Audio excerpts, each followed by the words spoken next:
2, 3, 4, 5,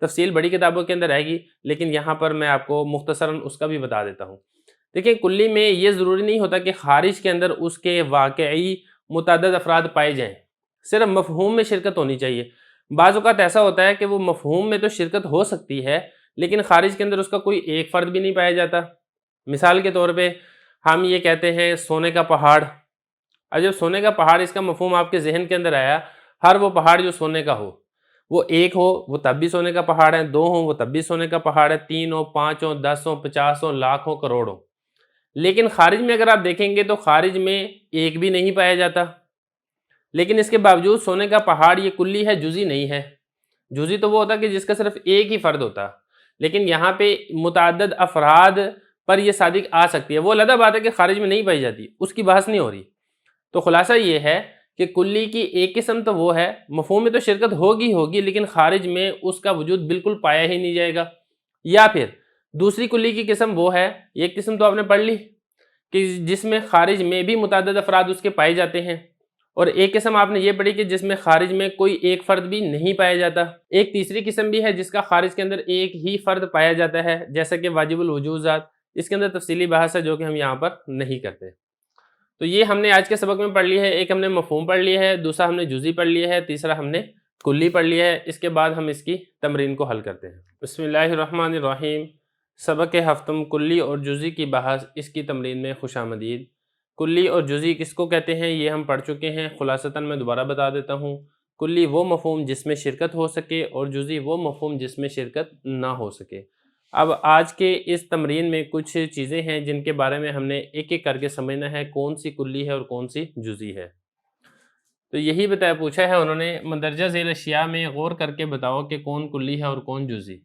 سب سے پہلے نمبر پر ہے گھوڑا، تو یہ کلی ہے کیونکہ گھوڑے کا جو مفہوم ہے اس کے متعدد افراد ہوتے ہیں، متعدد چیزوں کے اوپر گھوڑے کا مفہوم صادق آتا ہے، جتنے بھی گھوڑے ہوں گے ان سب کو گھوڑا کہا جائے گا۔ اسی طرح بکری، اب بکری یہ بھی کلی ہے کیونکہ اس کلی کے بھی مختلف افراد ہیں جو کہ اس دنیا میں پائے جاتے ہیں، جن کے اوپر اس بکری کا مفہوم صادق آتا ہے۔ جو بھی بکری ہوگی ہم اس کو کہیں گے کہ یہ بکری کے افراد ہیں، یا ہم اس کو یہ کہیں گے کہ یہ بکری کے اجزاء ہیں۔ تو ایسا مفہوم ہے جس کے اندر شرکت ممکن ہے اور شرکت ہوتی ہے، لہذا یہ بھی کلی ہے۔ اور تیسرے نمبر پہ آپ دیکھیں میری بکری، یہ جزئی ہے کیونکہ اس مفہوم میں شرکت نہیں ہے۔ دنیا کی ہر بکری کو میری بکری نہیں کہا جائے گا، بلکہ وہ خاص بکری جو کہ میری بکری ہے اسی کے اوپر میری بکری کا اطلاق ہوگا، اسی کے اوپر میری بکری کا لفظ صادق آئے گا۔ تو اس کے مختلف اجزاء نہیں ہیں جس کے اوپر یہ مفہوم دلالت کرتا ہو، بلکہ اس کا ایک ہی مفہوم ہے، اس کی ایک ہی وہ ہے جس کے اندر مختلف اجزاء نہیں ہیں۔ تو یہ ہے جزئی۔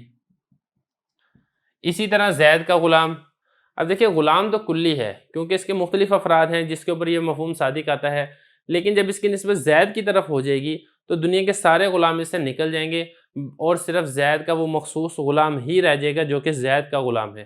تو زید کی طرف غلام کی نسبت کرنے سے یہ کلی نہ رہا بلکہ یہ جزئی بن گیا۔ اب یہ ایسا مفہوم ہے جس میں شرکت نہیں ہے بلکہ یہ ایک ہی ہے، تو لہذا یہ بھی جزئی ہے۔ اسی طرح یہ کرتا، اب یہ کرتا یہ بھی جزئی ہے کیونکہ اگر کرتا ہوتا تو اس مفہوم میں شرکت تھی، جو بھی کرتا ہوتا اس کے لیے کرتے کا لفظ کا اطلاق ہونا تھا، کرتے کا لفظ اس پر صادق آنا تھا اور وہ سارے کے سارے کرتے کے افراد ہونے تھے۔ لیکن جب کہہ دیا یہ کرتا تو اب اس مفہوم میں شرکت نہیں ہے، اس مفہوم میں متعدد افراد داخل اور شامل نہیں ہیں بلکہ وہ ایک ہی ہے۔ جب ایک ہی ہے اس کے اجزاء نہیں ہیں تو ہم کہیں گے کہ یہ جزئی ہے۔ اسی طرح ستارہ جو آسمان پہ روشن چمکدار ہوتا ہے، چمکتا ہے رات کے وقت، اب یہ بھی کلی ہے کیونکہ جو بھی آسمان کے اوپر روشن چمکنے والا ہوگا اس کے اوپر ستارے کا اطلاق کیا جائے گا۔ تو اس مفہوم کے متعدد افراد ہیں اور خارج میں وہ افراد پائے بھی جاتے ہیں۔ یہ والی بات میں پہلے بھی کر چکا ہوں کہ خارج میں موجود ہونا یہ ضروری نہیں ہے، صرف مفہوم کے اندر شرکت ہونی چاہیے۔ خارج میں پائے جائیں تب بھی ٹھیک ہے، خارج میں نہ پائے جائیں تب بھی ٹھیک ہے۔ تو یہ بھی کلی ہے۔ اگلی مثال دیکھیں، یہ پانی جزئی ہے کیونکہ جزئی اس کو کہتے ہیں جو کہ ایک فرد معین پر بولی جاتی ہے، ایک مخصوص چیز پر بولی جاتی ہے جس کے اندر اشتراک نہیں ہوتا، جس کے اندر افراد نہیں ہوتے، جس کے اجزاء نہیں ہوتے۔ اب ایسا نہیں ہے دنیا جہان کا جو پانی ہوگا اس کو ہم کہیں کہ یہ پانی، بلکہ ایک مخصوص ایک فرد معین ہی ہے جس کو یہ پانی کہا جائے گا جو کہ یہاں پر موجود ہوگا، تو اس لیے یہ جزئی ہے، یہ کلی نہیں ہے۔ اگلی مثال دیکھیں، سورج، دیکھیں سورج کلی ہے۔ اب آپ کہیں گے کہ سورج کلی کیسے ہے؟ سورج کے کون سا کوئی متعدد افراد ہیں؟ سورج کا تو ایک ہی فرد ہے جو کہ پایا جاتا ہے جس سے دن ہوتا ہے سورج کے طلوع ہونے سے، تو یہ کلی کیسے ہے؟ تو یہ دیکھیں اس کو سمجھنا ضروری ہے۔ سورج ایک مخصوص روشن چمکدار جسم ہے جس کی وجہ سے جب وہ طلوع ہوتا ہے تو دن ہو جاتا ہے، جب وہ غروب ہو جاتا ہے تو رات ہو جاتی ہے۔ یہ مفہوم کلی ہے کیونکہ اس مفہوم کے اندر اشتراک ممکن ہے، صرف امکان ہونا کافی ہے، بالفعل وجود ہونا یہ کوئی ضروری اور لازم نہیں ہے۔ دیکھیں اس مفہوم کے اندر شرکت ہو سکتی ہے۔ آپ یہ تصور کریں کہ سورج ایک نہیں ہے بلکہ متعدد ایسی چیزیں ہیں جو گول ہیں، روشن ہیں، چمکدار ہیں، اس کی روشنی زیادہ ہے، وہ گرم ہے، آسمان کے اوپر موجود ہیں، اور جس کی وجہ سے دن طلوع ہو جائے اور جس کے جانے سے دن غروب ہو جائے، تو مفہوم کے اندر اشتراک ممکن ہے۔ وہ الگ بات ہے کہ خارج کے اندر صرف ایک ہی وجود پایا جاتا ہے، تو یہ بات پہلے بھی گزر چکی ہے کہ خارج میں بحث نہیں ہے، خارج میں ایک پایا جائے یا سرے سے پایا ہی نہ جائے یا پھر ایک سے زیادہ پائے جائے، اس سے بحث نہیں ہے، بلکہ بحث ہوتی ہے مفہوم کے ساتھ کہ مفہوم کے اندر اشتراک ممکن ہے یا اشتراک ممکن نہیں ہے۔ تو سورج کے مفہوم کے اندر اشتراک ممکن ہے، اسی طرح چاند کے مفہوم کے اندر اشتراک ممکن ہے، اس لیے اس کو کلی کہا جائے گا۔ وہ الگ بات ہے کہ اس کلی کا صرف ایک ہی فرد ہے، اس کلی کا صرف ایک ہی جز ہے جو کہ خارج میں موجود ہے، تو اسی طرح یہ ہوگا کلی۔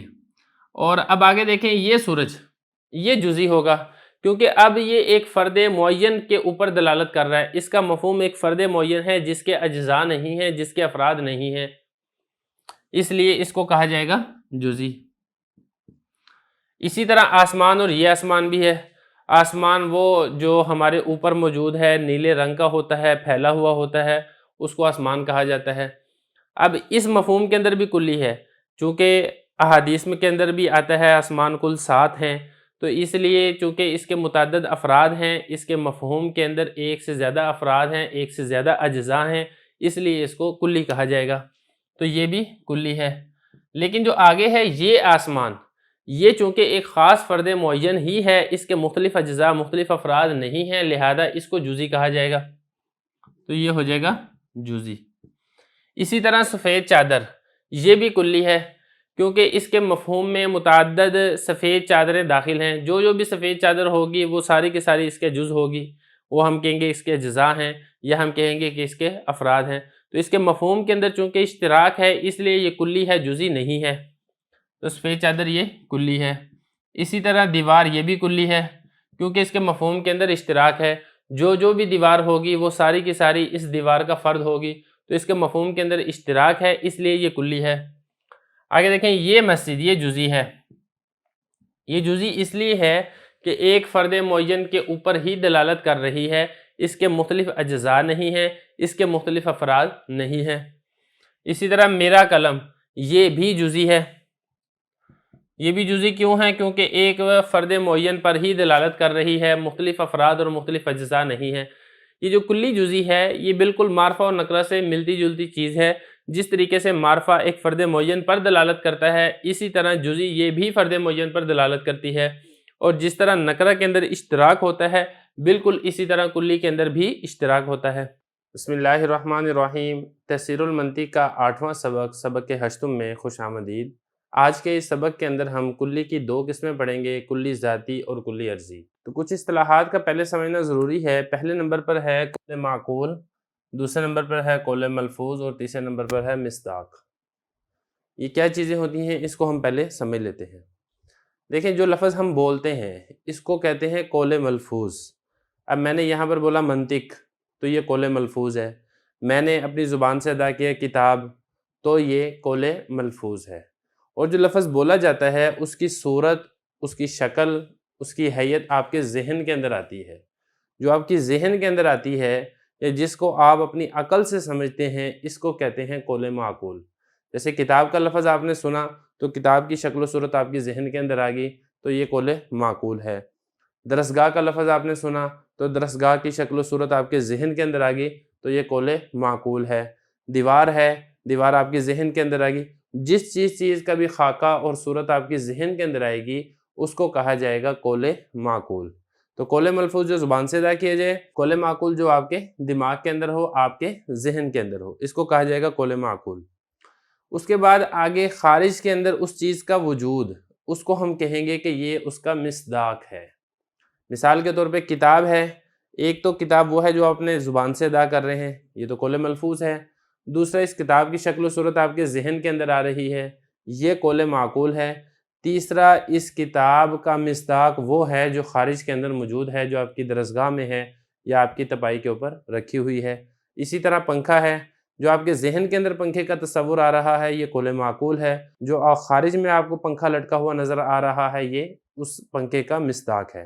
تو تین چیزیں ہوگی، ایک ہم نے پڑھ لیا قول معقول، دوسرا ہم نے پڑھ لیا قول ملفوظ، تیسرا ہم نے پڑھ لیا مصداق۔ اب یہاں پہ آپ دو چیزیں اور سمجھیں، ایک ہے جوہر اور دوسرا ہے عرض۔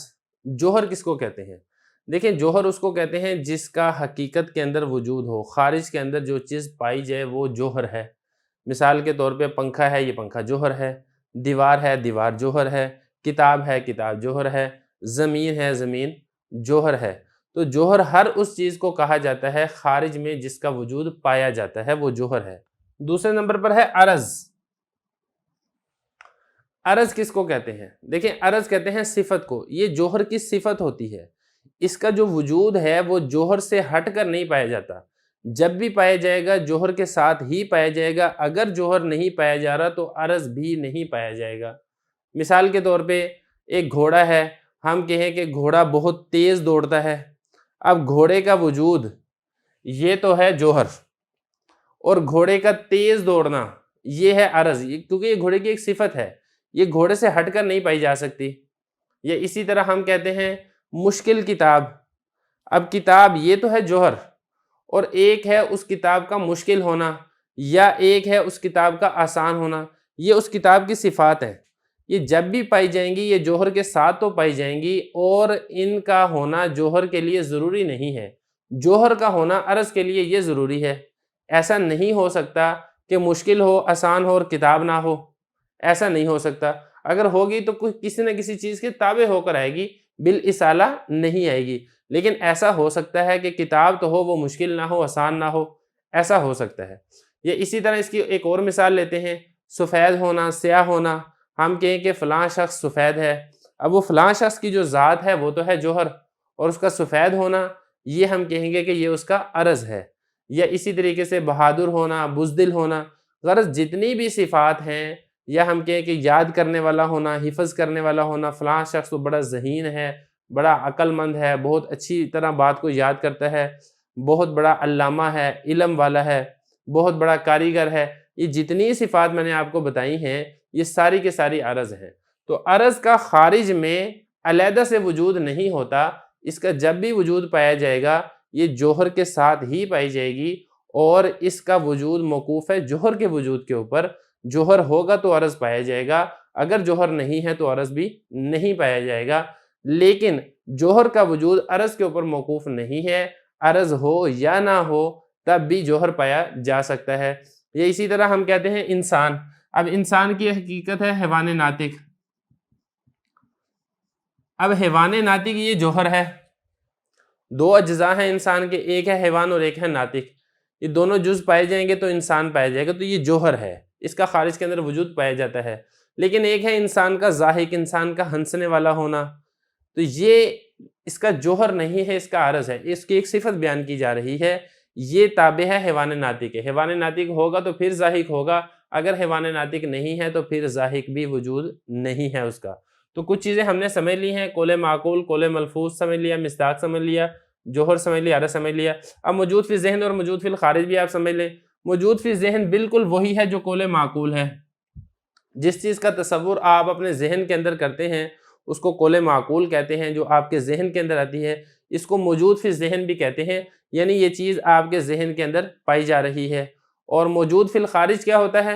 موجود فی الخارج جو خارج کے اندر وہ چیز پائی جائے جس کو ہم مصداق کہتے ہیں، تو موجود فی الخارج کہیں یا آپ اس کو مصداق کہیں، دونوں کا مطلب ایک ہی ہے، دونوں کا مفہوم ایک ہی ہے۔ خارج میں اگر اس کا وجود ہے تو وہ موجود فی الخارج ہے، اور وہ چیز اس کا مصداق بھی ہے۔ پھر یہاں پر آپ ایک چیز اور سمجھ لیں کہ جو موجود فی الخارج ہے یہ جوہر ہوگا، لیکن جو موجود فی ذہن ہے وہ جوہر بھی ہو سکتا ہے، وہ عرض بھی ہو سکتا ہے۔ اب بہادری ہے، آپ جب میں نے لفظ بولا بہادری، فوراً آپ کے ذہن میں بہادری کا تصور آ گیا، یا اسی طریقے سے بزدل ہونا، اس کا تصور آپ کے ذہن کے اندر آ گیا، تو ذہن کے اندر عرض کا تصور آتا ہے، عرض کا خیال ذہن کے اندر آتا ہے بغیر کسی جوہر کے واسطہ کے، لیکن خارج کے اندر عرض جب بھی پایا جائے گا وہ جوہر کے تابع ہو کر پایا جائے گا، جوہر کے ساتھ پایا جائے گا، جوہر سے ہٹ کر وہ بالکل بھی نہیں پایا جائے گا۔ تو کچھ اصطلاحات ہم نے سمجھ لی ہیں، اگلے سبق کے اندر ہم انشاءاللہ اس سبق کا باقاعدہ آغاز کریں گے۔ بسم اللہ الرحمن الرحیم۔ تفسیر المنطق کا سبق ہشتم ہے، 8واں سبق ہے حقیقت و ماہیت کے بارے میں۔ پارٹ 1 کے اندر ہم نے کچھ اصطلاحات پڑھ لی تھی، پارٹ 2 کے اندر ہم آج کے سبق میں عبارت کو حل کریں گے۔ دیکھیں، یہ سب سے پہلے ہم نے یہاں پہ سمجھنا ہے حقیقت یا ماہیت کس کو کہتے ہیں۔ پچھلے سبق کے اندر ہم نے جوہر کے متعلق آپ کو بتایا تھا کہ خارج کے اندر جو چیز پائی جا رہی ہے اس چیز کا وجود ہے وہ ہے جوہر۔ جوہر کے جو اجزاء ہیں، اجزائے ترکیبیہ، جن چیز سے مل کر وہ جوہر بن رہا ہے، یا آپ یہ کہیں کہ مصداق جن چیزوں سے مل کر بن رہا ہے، کہ ان میں سے کوئی چیز بھی اگر نہ پائی جائے تو پھر وہ مصداق کا وجود بھی نہ پایا جائے، یا ہم یہ کہیں کہ جوہر کا وجود بھی نہ پایا جائے، ان اجزاء کو اس مصداق کی، اس جوہر کی حقیقت کہا جاتا ہے، ان اجزاء کو اس مصداق کی، اس جوہر کی ماہیت کہا جاتا ہے۔ دیکھیں، یہی والی وہ بات کریں، کسی شے کی وہ چیزیں، شے آپ جوہر کر لیں، ٹھیک ہے، کسی جوہر کی یا کسی مصداق کی، کسی چیز کی وہ چیزیں ہیں جن سے وہ شے مل کر بنے، وہ اجزائے ترکیبیہ جن سے وہ چیز مل کر بن رہی ہے، اور اگر ان میں سے ایک چیز نہ ہو تو وہ شے موجود نہ ہو۔ جیسے مثلا انسان ہے، اس کی حقیقت حیوان ناطق ہے، حیوان پلس ناطق۔ اب حیوان بھی ہوگا، ناطق بھی ہوگا تو انسان بنے گا۔ اب انسان کی حقیقت کیا ہے؟ حیوان اور ناطق۔ یا ہم یہ کہ انسان کی ماہیت کیا ہے؟ حیوان اور ناطق۔ یہ اس کے علاوہ آپ کچھ اور مثالیں بھی لے سکتے ہیں۔ مثال کے طور پر موٹر سائیکل ہے۔ اب موٹر سائیکل کے جو اجزاء ہیں، اس کی ٹینکی ہے، اس کی سیٹ ہے، اس کے ٹائر ہیں، اس کی ریس ہے، اس کا گیئر ہے، یہ سارے کے سارے جو اس کے اجزاء ہیں جن سے مل کر موٹر سائیکل بنتا ہے، یہ اجزاء موٹر سائیکل کی حقیقت ہیں، یہ اجزاء موٹر سائیکل کی ماہیت ہیں۔ اگر ان میں سے کوئی ایک چیز نہ پائی جائے، مثال کے طور پہ موٹر سائیکل تو ہے لیکن اس کے پہیے ہی نہیں ہے، اب اس کو موٹر سائیکل نہیں کہا جائے گا، اس کو اس کی باڈی کہا جائے گا۔ تو وہ ہر وہ چیز جس سے مل کر کوئی چیز بنتی ہے تو اس کے اجزاء کو اس چیز کی حقیقت اور ماہیت کہا جاتا ہے۔ اور جو چیزیں حقیقت کے سوا ہیں وہ عوارض کہلاتے ہیں۔ دیکھیں، یہ والی بات بھی میں آپ کو بتا چکا ہوں، جوہر کے ساتھ ہم نے عرض کی بات پڑھی تھی، عرض کی جمع ہی عوارض آتی ہے۔ انہوں نے یہاں پر کس طریقے سے ذکر کیا ہے کہ جو چیزیں حقیقت کے سوا ہیں، سوا کا مطلب ہوتا ہے الگ یا علیحدہ، حقیقت سے الگ ہیں، حقیقت سے علیحدہ ہیں، وہ عوارض کہلاتے ہیں۔ جیسے انسان کے اندر کالا ہونا، گورا ہونا، عالم ہونا، جاہل ہونا، یہ عوارض ہیں۔ انسان کا وجود اس کے اوپر موقوف نہیں ہے۔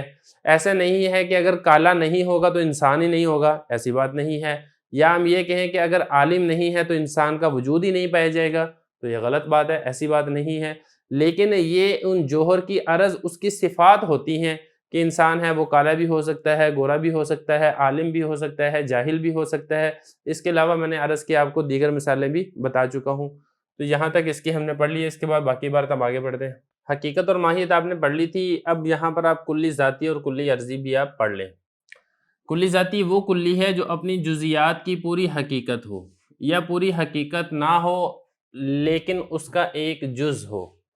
حقیقت اور ماہیت میں نے آپ کو بتایا تھا کہ جس سے مل کر وہ چیز بنتی ہے۔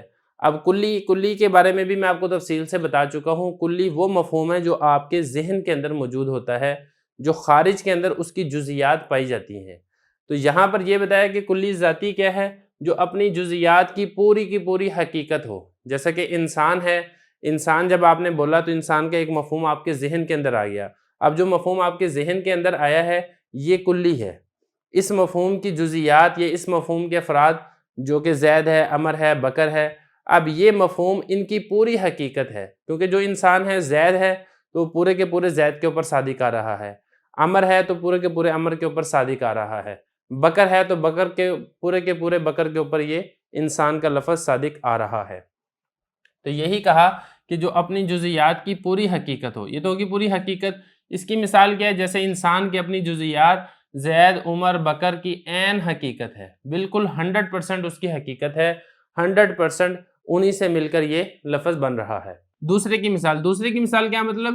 یعنی وہ کلی جو اپنی جزیات کی پوری حقیقت نہیں بلکہ پوری حقیقت کا ایک جز ہے، ایک جز کے اوپر وہ کلی صادق آ رہی ہے۔ اس کی مثال کیا دے رہے ہیں؟ اس کی مثال جیسا کہ حیوان، اب حیوان کی جزیات ہیں، حیوان کی جزیات کون سے؟ انسان ہے، بکری ہے، بیل ہے، انسان ہے وہ بھی حیوان ہے، بکری ہے وہ بھی حیوان ہے، بیل ہے وہ بھی حیوان ہے، لیکن یہ اس حیوان کی پوری حقیقت نہیں ہے۔ آپ انسان کی ہی مثال لے لیں، انسان وہ حیوان تو ہے لیکن ایسا نہیں ہے کہ حیوان کی پوری حقیقت وہ انسان ہی ہے، حیوان کا کلی مفہوم وہ انسان کے اوپر ہی صادق آتا ہے، انسان کے علاوہ کسی اور پر صادق نہیں آتا، ایسی بات نہیں ہے۔ تو خلاصہ کیا ہے؟ یہ اس کی حقیقت کا ایک جز ہے، جیسے انسان ہے اس کی حقیقت ہے حیوان پلس ناطق، یہ دو چیزیں ہوں گی تو پھر انسان بنے گا۔ اکیلا حیوان اس کی جو کلی حقیقت ہے اس کا ایک جز ہے، کیونکہ دو جز ہو گئے نا، ایک جز ہو گیا حیوان جز اول، دوسرا جز ثانی کیا ہے؟ ناطق، تو یہ اس کے حقیقت کا ایک جز ہے حیوان۔ یہ اسی طرح بکری ہے، بکری کی جو حقیقت ہے وہ حیوان پلس ذو رغا،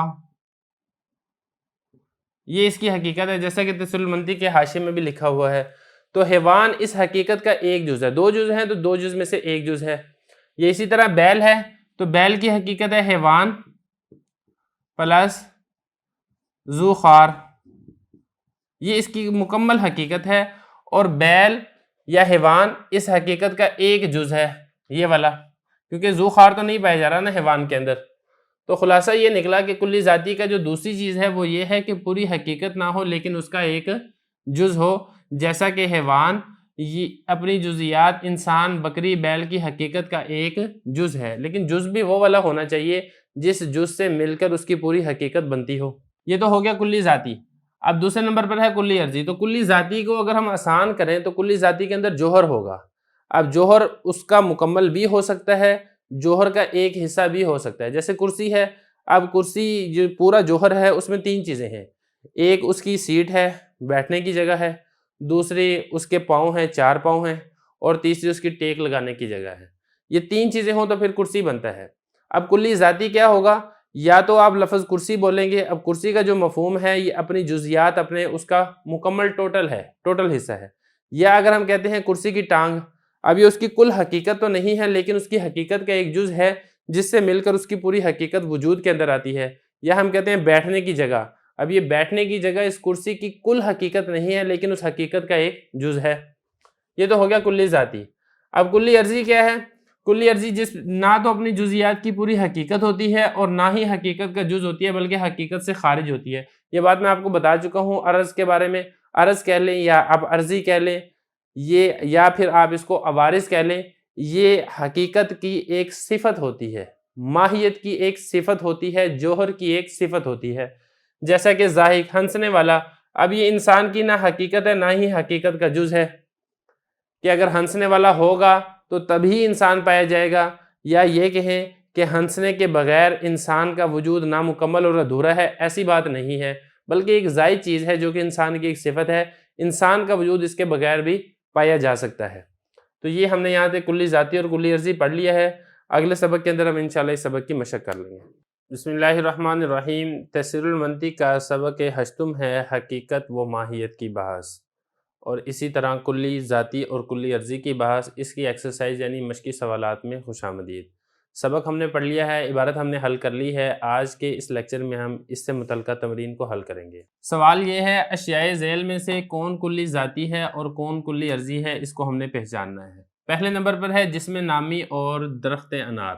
دیکھیں مناطقہ کے نزدیک درخت کی حقیقت جسم نامی ہے، وہ جسم جو بڑھنے والا ہو، چونکہ درخت بھی بڑھتے ہیں اس لیے درخت کی حقیقت جسم نامی ہے۔ تو خلاصہ یہ کہ درخت کی حقیقت کے دو جز ہیں، ایک ہے جسم نامی، ایک ہے جسم، دوسرا ہے نامی۔ اب آپ نے یہاں پر یہ سمجھنا ہے کہ انار کے درخت کے لیے جسم نامی کلی ہے تو کون سی کلی ہے، کلی ذاتی ہے یا کلی عرضی ہے؟ دیکھیں کلی ذاتی کے متعلق ہم نے یہ تفصیل پڑھی تھی، جو اپنی حقیقت کا عین ہو یعنی مکمل حقیقت ہو یا حقیقت کا ایک جز ہو۔ تو چونکہ درخت انار اس کی حقیقت بھی جسم نامی ہے، اس لیے جسم نامی کو ہم کہیں گے کہ جسم نامی انار کے درخت کے لیے کلی ذاتی ہے، کیونکہ یہ اس کی عین حقیقت ہے۔ اب اس کے بعد آگے دیکھیں، دوسرے نمبر پر ہے میٹھا انار۔ اب یہ میٹھا انار یہ کلی عرضی ہے، کیونکہ انار کے لیے میٹھا ہونا یہ انار کی عین حقیقت نہیں ہے اور نہ ہی حقیقت کا ایک جز ہے۔ ایسا نہیں ہے کہ میٹھا ہوگا تو انار ہوگا، ایسا بھی نہیں ہے کہ انار کا کچھ حصہ میٹھا ہوگا تو پھر انار ہوگا، بلکہ انار کی حقیقت میٹھا ہونے پر موقوف نہیں ہے، بلکہ میٹھا ہونا یہ انار کی ایک صفت ہے، انار کے لیے یہ ایک عرض ہے، اس لیے ہم کہیں گے کہ یہ کلی عرضی ہے۔ تیسرے نمبر پر ہے سرخ انار۔ یہ بھی بالکل اسی طریقے سے کلی عرضی ہے جیسا کہ میٹھا انار کلی عرضی ہے، کیونکہ انار کے لیے سرخ ہونا یہ انار کی ایک صفت ہے، اور عرض صفت کو کہا جاتا ہے۔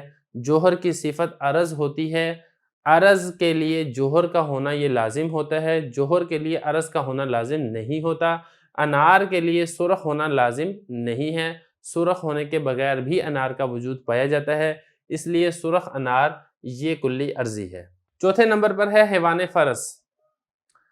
حیوان فرس یعنی گھوڑے کے لیے کلی ذاتی ہے، کیونکہ فرس کی جو حقیقت ہے وہ ہے حیوان ساحل، حیوان پلس ساحل، ہنہنانے والا حیوان۔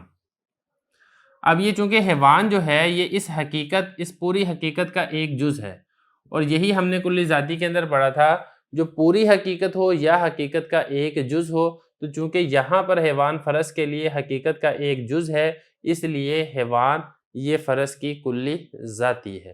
یہاں پر میں دوبارہ ایک بات دہرانا لازم سمجھتا ہوں کہ جہاں پہ ہم کلی کی بات کر رہے ہیں تو مطلب یہ کہ وہ مفہوم جو ہمارے ذہن کے اندر آ رہا ہے، خارج کے اندر جو حیوان پایا جا رہا ہے یہ اس کلی کی جزی ہے، یہ کلی نہیں ہے، کلی تو وہ مفہوم ہوتا ہے۔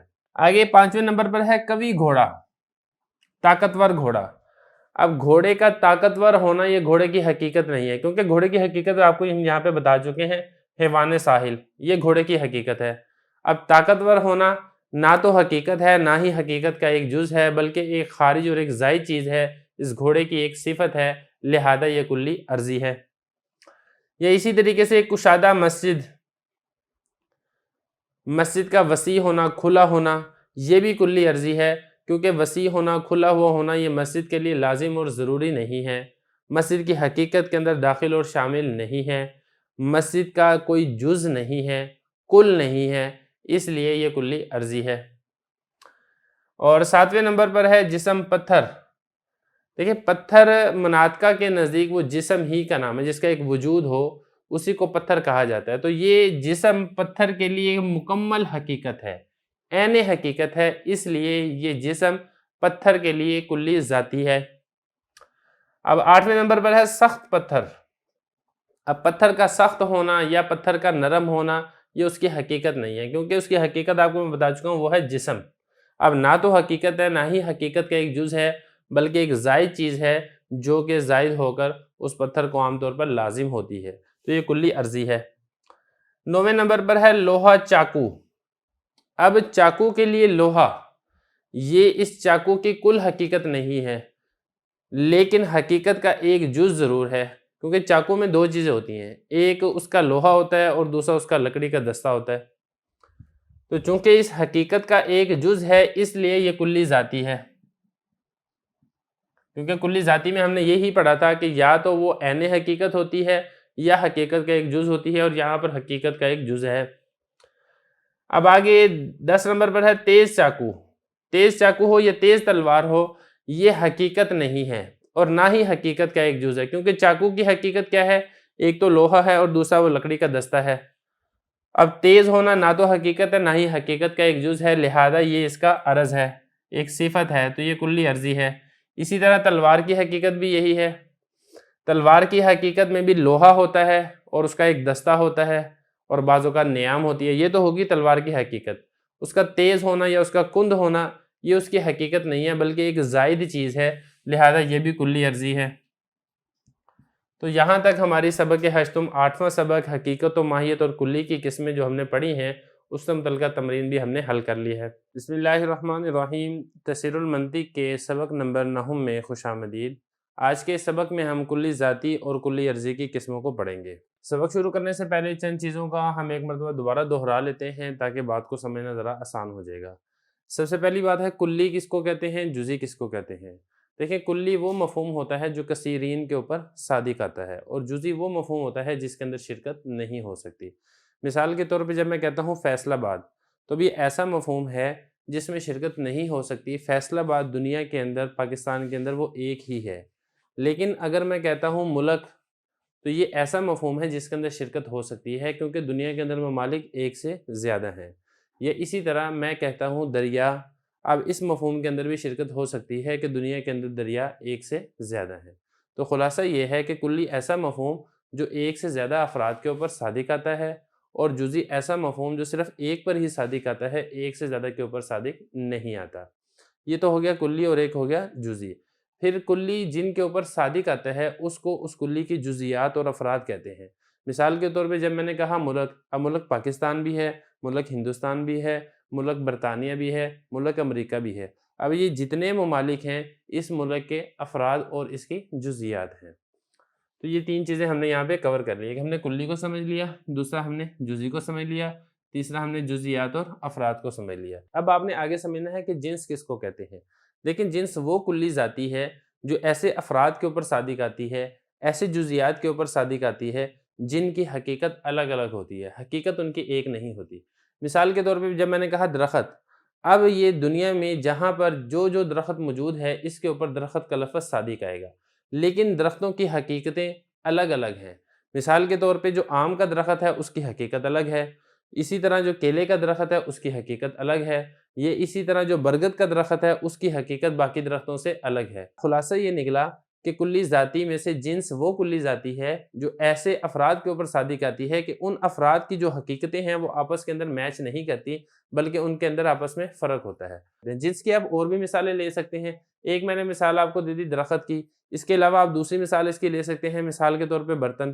اب جب برتن کا لفظ ہے یہ کلی ذاتی ہے، دنیا جہان میں جو برتن ہوگا اس کے اوپر یہ والا لفظ صادق آئے گا، لیکن اب برتنوں کی حقیقتیں الگ الگ ہیں۔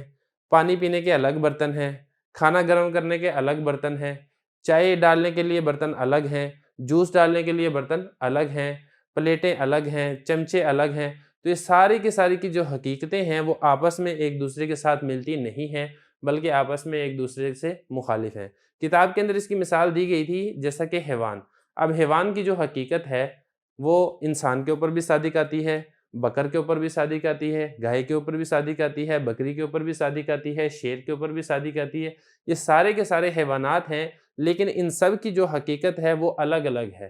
جو شیر ہے وہ بکری سے الگ ہے، جو شیر ہے وہ بکری نہیں ہے، جو بکری ہے وہ شیر نہیں ہے، جو انسان ہے وہ نہ بکری ہے نہ وہ شیر ہے، نہ وہ مگرمچھ ہے، وغیرہ وغیرہ۔ تو خلاصہ یہ نکلا کہ جنس وہ کلی ذاتی ہے جو ایسے افراد و جزئیات کے اوپر صادق آتی ہے کہ جن افراد و جزئیات کی حقیقتیں آپس کے اندر نہیں ملتی، بلکہ آپس سے الگ الگ ہوتی ہیں۔ یہ تو ہوگی جنس۔ اب دوسرے نمبر پر آپ نے یہ سمجھنا ہے کہ نوع کس کو کہتے ہیں۔ دیکھیں، نوع ایک ہی قسم کے جو افراد و جزئیات ہوتی ہیں ان کو نوع کہا جاتا ہے، یا دوسرے لفظوں میں ہم یہ کہیں کہ نوع وہ کلی ذاتی ہے جو ایسے افراد و جزئیات کے اوپر صادق آتی ہیں کہ جن افراد و جزئیات کی حقیقتیں ایک ہی ہوتی ہیں، حقیقت الگ نہیں ہوتی۔ نوع کی مثال جیسا کہ کیلے کا درخت ہے۔ اب کیلے کا درخت جب ہم نے کہا تو اس میں دنیا جہان میں جہاں پر بھی کیلے کا درخت ہوگا اس کے اوپر یہ والا لفظ صادق آئے گا، اس مفہوم میں شرکت ہو جائے گی۔ لیکن آپ یہ دیکھیں کہ جو بھی کیلے کا درخت ہے وہ دوسرے کیلے کے درخت کے ساتھ ملتا ہے، جو اس کیلے کے درخت کی حقیقت ہے وہ دوسرے کیلے کے درخت کی حقیقت ہے۔ یا آم کا درخت آپ مثال لے لیں، آم کا درخت یہ کلی ذاتی کی قسم ہے نوع۔ اب یہ ایسی قسم ہے کہ دنیا جہان میں جہاں پر بھی آم کے درخت ہوں گے اس کے اوپر یہ والا لفظ صادق آئے گا۔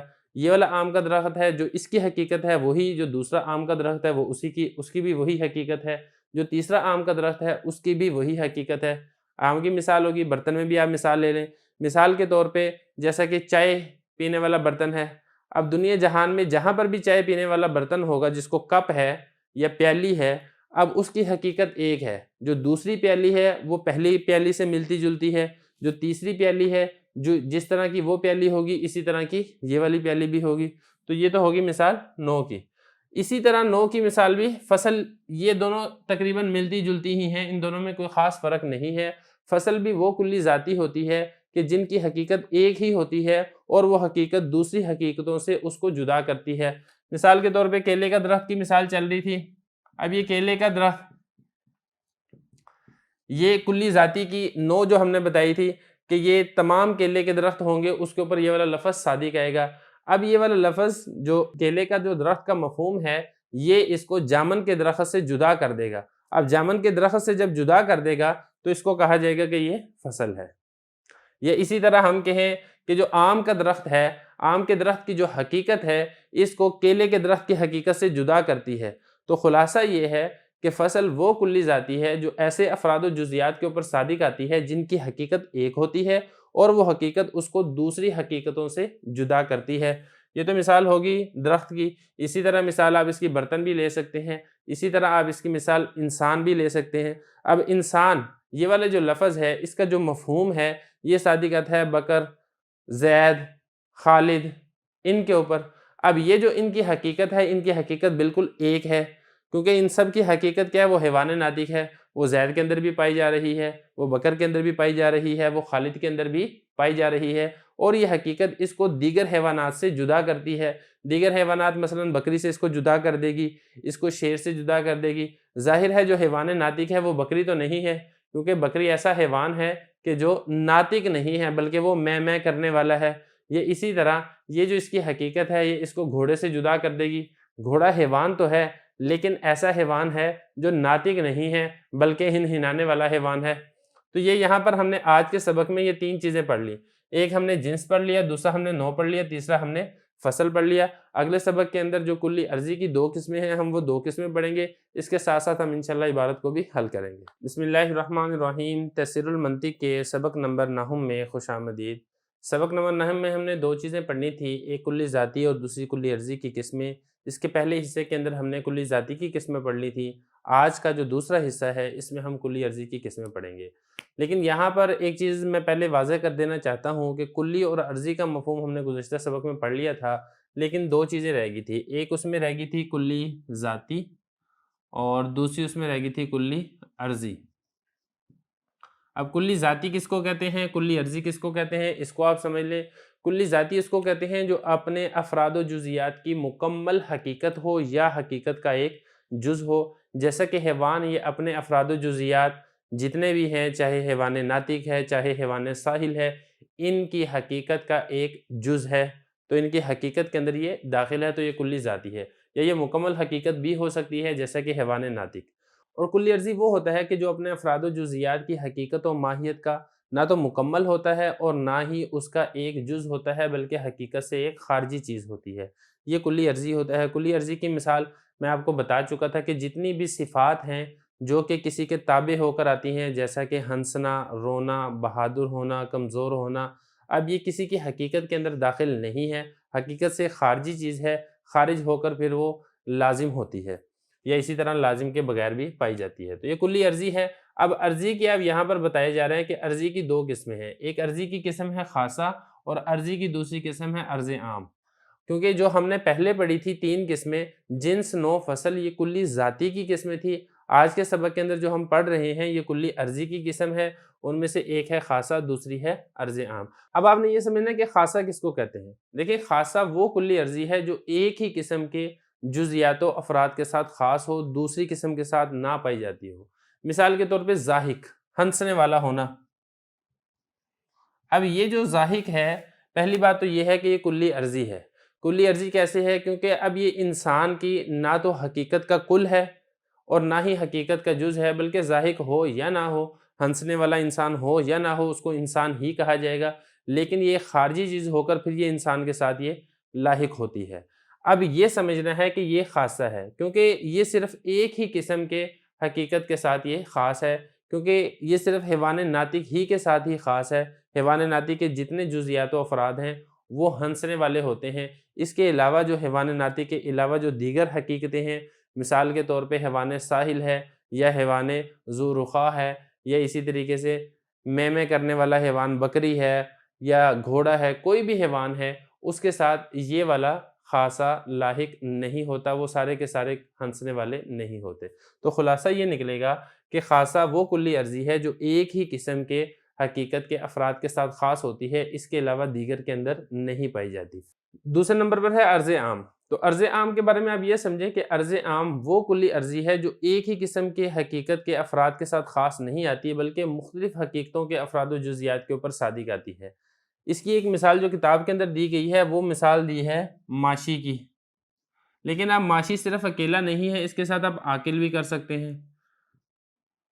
ماشی کی پہلے آپ مثال سمجھ لیں، ماشی کا مطلب چلنے والا ہونا۔ اب یہ چلنے والا ہونا ایک ہی قسم کی حقیقت کے افراد و جزیات کے ساتھ خاص نہیں ہے، ایک ہی قسم کی حقیقت مثال کے طور پہ حیوان ناطق انسانوں کے ساتھ ہی خاص نہیں ہے کہ صرف انسان ہی چلتے ہیں، انسانوں کے علاوہ کوئی اور نہیں چلتے، بلکہ جو مختلف قسم کے حقیقتیں ہیں ان کے جو افراد و جزیات ہیں ان سب کے اوپر بھی یہ والا وصف لاحق ہوتا ہے۔ سارے کے سارے حیوان چلنے والے ہوتے ہیں، جانور چلنے والے ہوتے ہیں۔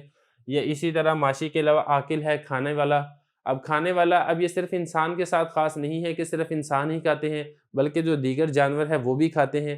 تو یہ ایسا وصف ہے جس کے اندر عموم پایا جا رہا ہے، اسی لیے اس کو کہا جاتا ہے عرض عام، یعنی ایک عمومی صفت، ایک عمومی وصف جو صرف ایک ہی حقیقت کے افراد و جزیات کے ساتھ خاص نہیں ہوتی بلکہ مختلف قسم کے افراد و جزیات کے ساتھ یہ داخل اور شامل ہوتی ہے۔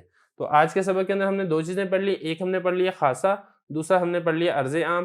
تیسرے سبق کے اندر ہم انشاءاللہ اس کتاب کی عبارت کو حل کریں گے۔ بسم اللہ الرحمن الرحیم، تفسیر المنطق کے سبق نمبر 9 میں خوش آمدید۔ دیکھیں کلی ذاتی اور کلی عرضی کی مکمل 5 قسمیں ہیں، جنس، نوع، فصل، خاصہ اور عرض عام۔ ان 5 قسموں کی وضاحت ہم اسی سبق کے پہلے 2 حصوں کے اندر کر چکے ہیں۔ آج کے اس حصے کے ہم کتاب کی عبارت کو حل کریں گے۔ تو کتاب والا سب سے پہلے فرما رہے ہیں کلی ذاتی کی 3 قسمیں ہیں، جنس، نوع اور فصل۔ کلی ذاتی کس کو کہتے ہیں؟ کلی ذاتی وہ مفہوم ہے جو اپنے افراد و جزیات کی یا تو مکمل حقیقت ہوتی ہے یا پھر حقیقت کا ایک جز ہوتی ہے۔ اسی کی 3 قسمیں ہیں۔ پہلے نمبر پر ہے جنس۔ جنس وہ کلی ذاتی ہے جو ایسی جزیات پر بولی جائے یا ایسے افراد پر بولی جائے کہ ان جزیات و افراد کی حقیقتیں الگ الگ ہوں، جیسے حیوان کہ اس کی جزیات انسان، بکر، غنم کی حقیقت جدا جدا ہے، الگ الگ ہے۔ یعنی جو حیوان ہے اس کے جو افراد و جزیات ہیں ان سب کی حقیقتیں الگ الگ ہیں۔ جو انسان ہے اس کی حقیقت گائے کے ساتھ نہیں ملتی، جو گائے کی حقیقت ہے وہ بکری کے ساتھ اور انسان کے ساتھ نہیں ملتی، وغیرہ وغیرہ۔ اس کے بعد دوسرے نمبر پر ہے نوع۔ نوع وہ کلی ذاتی ہے جو ایسی جزیات پر بولی جائے کہ ان جزیات کی حقیقت ایک ہو، الگ الگ نہ ہو۔ تو یہ جو نوع ہے یہ جنس سے مخالف ہو جائے گی اس حقیقت کے اندر۔ جیسے انسان کے زید، عمر، بکر وغیرہ کی نوع ہے اور ان کی حقیقت ایک ہے، جو اس کے نوع عمر ہے، بکر ہے، خالد ہے، ان سب کی حقیقت ایک ہی ہے اور وہ حقیقت ہے حیوان ناطق۔ تو خلاصہ یہ ہے کہ انسان ایسی نوع ہے کہ جو اپنے ایسے افراد و جزیات پر بولی جا رہی ہے کہ ان کی حقیقتیں ایک ایک ہیں۔ جنس اور نوع کے بعد آگے ہے فصل۔ فصل بتا رہے ہیں وہ کلی ذاتی ہے جو ایسی جزیات پر بولی جائے کہ ان کی حقیقت ایک ہو اور دوسری حقیقتوں سے اس حقیقت کو جدا کرے۔ یعنی ایسے افراد و جزیات پر وہ کلی ذاتی ہے جو بولی جاتی ہے کہ ان کی حقیقت ایک ہوتی ہے اور اس کو دوسری حقیقتوں سے وہ جدا کرتی ہے۔ مثال کے طور پہ ناطق انسان کا فصل ہے، کیونکہ انسان کی جو حقیقت ہے وہ ہے حیوان ناطق۔ اب لیکن یہ جو ناطق ہے یہ انسان کو دیگر حیوانات سے جدا کرتی ہے۔ مثال کے طور پہ گائے سے جدا کر دے گی، بکری سے جدا کر دے گی، گھوڑے سے جدا کر دے گی۔ یہی کہا کہ انسان کا فصل ہے کہ زید، عمر، بکر پر بولا جاتا ہے اور ان کی حقیقت یعنی انسان کو دیگر حقائق مثلا بکر، غنم وغیرہ سے جدا کرتا ہے۔ بکر کہتے ہیں گائے کو عربی میں۔ کلی ذاتی کے بعد آگے ہے کلی عرضی۔ کلی عرضی کی بتا رہے ہیں 2 قسمیں ہیں، خاصہ اور عرض عام۔ لیکن کلی عرضی کو بھی آپ ایک مرتبہ سمجھ لیں، کلی عرضی وہ کلی ہوتی ہے جو اپنے افراد و جزیات کی نہ تو مکمل حقیقت ہوتی ہے، نہ حقیقت کا جز ہوتی ہے، بلکہ حقیقت سے خارج ہوتی ہے۔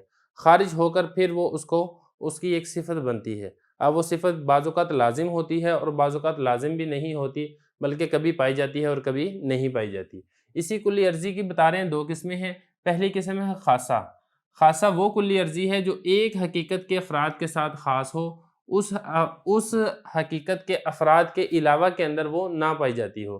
انہوں نے مثال دی ہے ضاحک، ہنسنے والا، یہ انسان کا خاصہ ہے اور اس کے جو افراد ہیں زید، عمر، بکر، جن کی حقیقت ایک ہے اسی کے ساتھ خاص ہے۔ اس کے علاوہ جو دیگر حقائق ہیں، مثال کے طور پہ بکرا ہے، گھوڑا ہے، شیر ہے، ان کے ساتھ یہ والی صفت نہیں پائی جاتی۔ ضاحک صرف ایک صفت نہیں ہے، آپ اس کے علاوہ کوئی اور صفات بھی لے سکتے ہیں، مثال کے طور پہ لکھنا۔ اب یہ انسان کا ہی خاصہ ہے، انسان کے علاوہ جو دیگر جاندار ہیں ان کو لکھنا نہیں آتا، پڑھنا یہ بھی انسان ہی کی صفت ہے، اور اسی طریقے سے قرآن مجید حفظ کرنا وغیرہ وغیرہ کئی صفات ایسی ہیں جو صرف انسان ہی کے ساتھ خاص ہیں، تو ہم یہ کہیں گے کہ یہ صفات انسان کا خاصہ ہیں۔ آگے ہے عرض عام۔ عرض عام بتا رہے ہیں وہ کلی عرضی ہے جو مختلف افراد کی حقیقتوں پر صادق ہے، جیسے ماشی، پاؤں سے چلنے والا، انسان، بقر، غنم وغیرہ کا عرض عام ہے، اور انسان کی حقیقت اور ہے اور بکر کی دوسری ہے۔ تو دیکھیں کلی عرضی کی جو دوسری قسم ہے عرض عام، یہ عمومی صفت کو کہا جاتا ہے، یعنی صرف ایک قسم کی حقیقت کے افراد کے ساتھ خاص نہیں ہوتا، بلکہ مختلف قسم کی حقائق کے افراد کے ساتھ یہ پایا جاتا ہے، اس کو ساتھ یہ لازم ہوتا ہے اور بعض اوقات غیر لازم ہوتا ہے۔ انہوں نے مثال دی ہے ماشی، پاؤں سے چلنے والا۔ اب انسان کی جو حقیقت ہے حیوان ناطق، اس کی بھی یہ صفت پائی جاتی ہے کہ انسان پاؤں سے چلتا ہے۔ اس کے علاوہ جو دیگر جانور ہیں جو کہ انسان کی حقیقت سے الگ ہیں، ان کی بھی یہ صفت ہے کہ وہ بھی پاؤں کے ساتھ چلتے ہیں۔ یہ تو صرف ایک مثال دی ہے پاؤں سے چلنے والا، اس کے علاوہ آپ کافی مثالیں لے سکتے ہیں۔ مثال کے طور پر کھانا کھانے والا، اب کھانا سارے ہی جانور کھاتے ہیں، یا ہم یہ کہیں کہ تیراکی کرنے والے، اب تیراکی کرنے والے بھی کئی جانور ہوتے ہیں، صرف انسان تو نہیں ہوتا ہے، وغیرہ وغیرہ۔ تو خلاصہ یہ ہے کہ عرض عام ایک عمومی صفت کو کہا جاتا ہے۔ تو اسی کے ساتھ یہ والا سبق مکمل ہو رہا ہے۔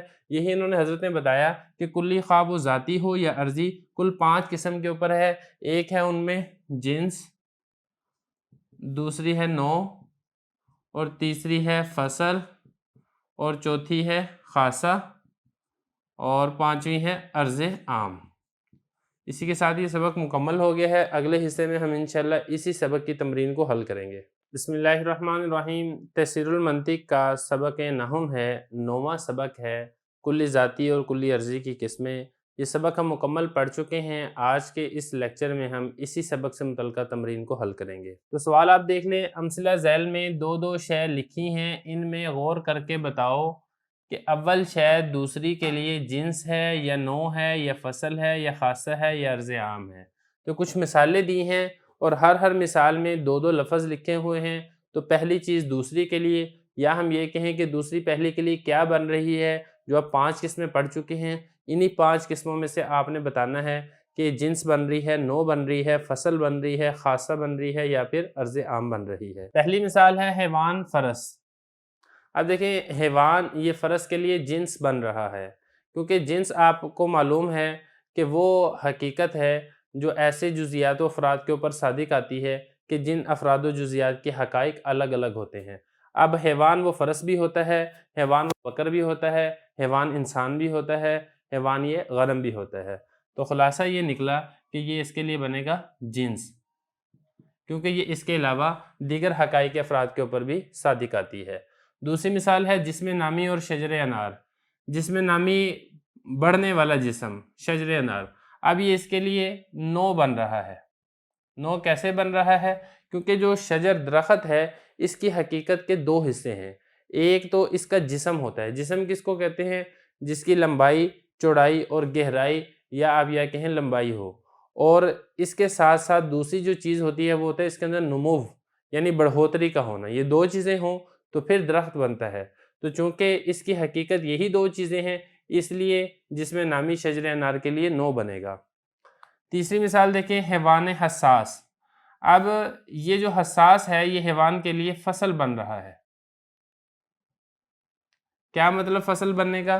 فصل، پہلے بات تو آپ یہ سمجھیں کہ حساس کس کو کہتے ہیں؟ حساس کہتے ہیں محسوس کرنے والا۔ اب حیوانات کے اندر اللہ تعالیٰ نے یہ ایک صفت رکھی ہے کہ حیوانات محسوس کر لیتے ہیں۔ حیوانات کے علاوہ جو دیگر چیزیں ہیں جیسے پتھر ہے یا اسی طرح درخت ہے، ان کے اندر حساس والی صفت نہیں پائی جاتی۔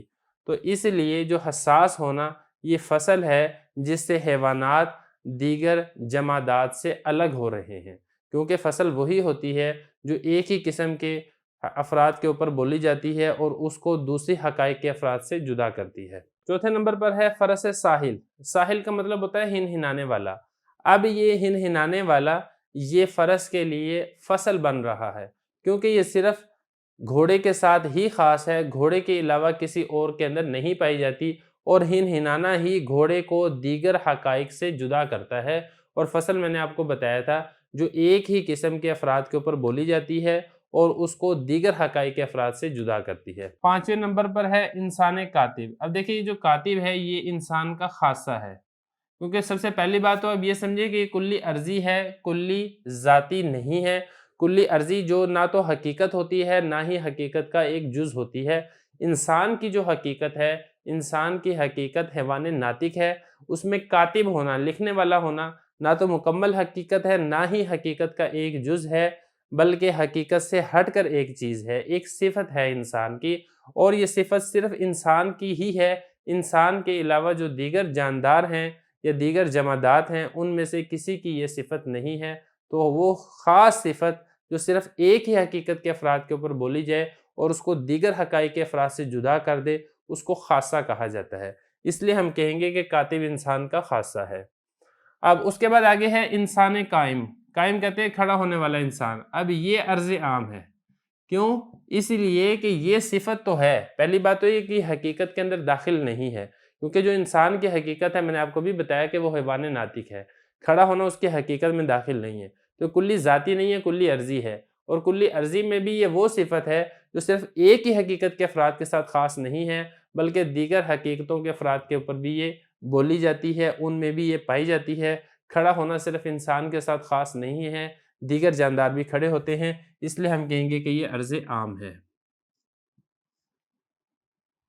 ساتویں نمبر پر ہے جسم مطلق اور فرس۔ دیکھیں جسم مطلق یہ فرس کے لیے جنس بن رہا ہے۔ جنس کیسے بن رہا ہے؟ کیونکہ جنس وہ مفہوم ہوتا ہے جو مختلف حقائق کے افراد کے اوپر صادق آتا ہے۔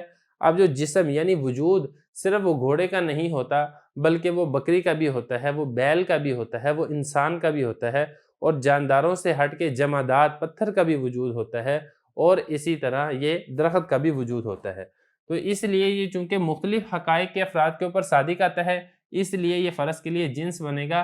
آٹھویں نمبر پر ہے غنم ماشی۔ غنم کہتے ہیں بکری کو، ماشی یعنی چلنے والی۔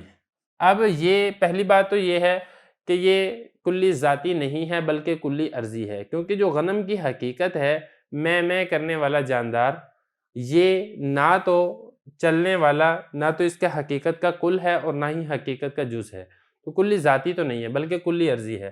اب یہ صفت ایسی ہے جو صرف اور صرف بکری کے ساتھ خاص نہیں ہے بلکہ دیگر جاندار کے اندر بھی پائی جاتی ہے، تو چونکہ ایک عمومی صفت ہے اور عمومی صفت ہی ہوتی ہے عرض عام۔ اب نویں نمبر پر ہے حیوان ناحق۔ حیوان کہتے ہیں گدھے کو، اور ناحق ڈھینچو ڈھینچو کرنے والا۔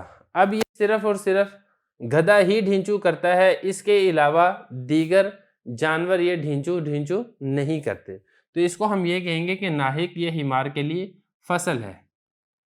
فصل اس لیے ہوتی ہے کہ جو ایک ہی حقیقت کے افراد کے اوپر بولی جاتی ہے اور اس کو دیگر حقائق کے افراد سے جدا کرتی ہے، تو یہ جو اس کی صفت ہے ڈھینچو کرنا، یہ اس کو دیگر حقائق کے افراد سے جدا کر دیتی ہے۔ اس سے گھوڑے سے بھی الگ ہو جاتا ہے، انسان سے بھی الگ ہو جاتا ہے، بکری اور شیر سے بھی الگ ہو جاتا ہے۔ اس کے بعد آگے ہے انسان ہندی۔ اب یہ جو ہندی ہے یہ انسان کے لیے عرض عام ہے، کیونکہ پہلی بات تو یہ ہے کہ ہندی ہونا انسان کی حقیقت میں داخل نہیں ہے، کیونکہ انسان کی حقیقت ہے حیوان ناطق، تو نہ تو کل حقیقت ہے نہ حقیقت کا ایک جز ہے، تو پتہ چلا کلی ذاتی نہیں ہے، کلی عرضی ہے۔ اب کلی عرضی میں ہوتی صفت ہے، اب صفت اگر ایک ہی حقیقت کے افراد کے ساتھ خاص ہو تو اس کو کہا جاتا ہے خاصہ، اور اگر مختلف حقائق کے افراد کے ساتھ وہ بولی جائے، اس کے ساتھ لاحق ہو، تو اس کو کہا جاتا ہے عرض عام۔ اب ہندی ہونا صرف انسان کی صفت نہیں ہے بلکہ انسان کے علاوہ دیگر چیزیں بھی وہ ہندی ہو سکتی ہیں، ہندی مرچ ہو سکتی ہے، ہندی جانور ہو سکتے ہیں، ہندی جاندار ہو سکتے ہیں، تو اس لیے یہ کہا جائے گا کہ ہندی یہ انسان کے لیے عرض عام ہے۔ اسی کے ساتھ ہی ہمارا سبق نحو مکمل ہو جاتا ہے۔ بسم اللہ الرحمن الرحیم۔ تیسیر المنطق کے سبق 10 میں خوش آمدید۔ آج کے سبق کے اندر ہم نے اصطلاح ما ہوا کا بیان پڑھنا ہے کہ ما ہوا یہ اصطلاح، اس کا کیا مطلب ہے۔ سبق ہم بعد میں شروع کریں گے، اس سے پہلے جو ہم نے گزشتہ اسباق کے اندر چیزیں پڑھی ہیں، چونکہ اس سبق کا تعلق بھی گزشتہ اسباق کے ساتھ ہے، اس لیے ہم گزشتہ چند چیزوں کو پہلے ڈسکس کریں گے، ان کو سمجھیں گے، پھر اس کے بعد اس سبق کی جو اصطلاح خاص ہیں ہم ان کو سمجھیں گے، اور آخر میں ہم انشاءاللہ عبارت کو حل کریں گے۔ تو سب سے پہلے ہم نے یہ چیز سمجھنی ہے کلی اور جزئی۔ دیکھیں یہ دونوں باتیں پہلے گزر چکی ہیں۔ کلی وہ مفہوم جو کثیرین کے اوپر صادق ہے اس کو کلی کہتے ہیں، اور جزئی اس مفہوم کو کہتے ہیں جس میں شرکت نہ ہو سکے۔ یہ والی بات گزر چکی ہے۔ اس کے بعد ہم نے دو چیزیں پڑھی تھی، ایک ہم نے پڑھا تھا کلی ذاتی اور دوسرا ہم نے پڑھا تھا کلی عرضی۔ یہ کلی کی دو قسمیں ہیں۔ کلی ذاتی کے متعلق ہم نے تفصیل یہ پڑھی تھی کہ جو اپنے افراد و جزیات کا مکمل مفہوم ہو یا اس کی حقیقت کا ایک جز ہو، اس کو کلی ذاتی کہتے ہیں، اور اگر نہ تو اس کا مکمل مفہوم ہے نہ ہی اس کی حقیقت کا جز ہے تو اس کو کلی عرضی کہتے ہیں۔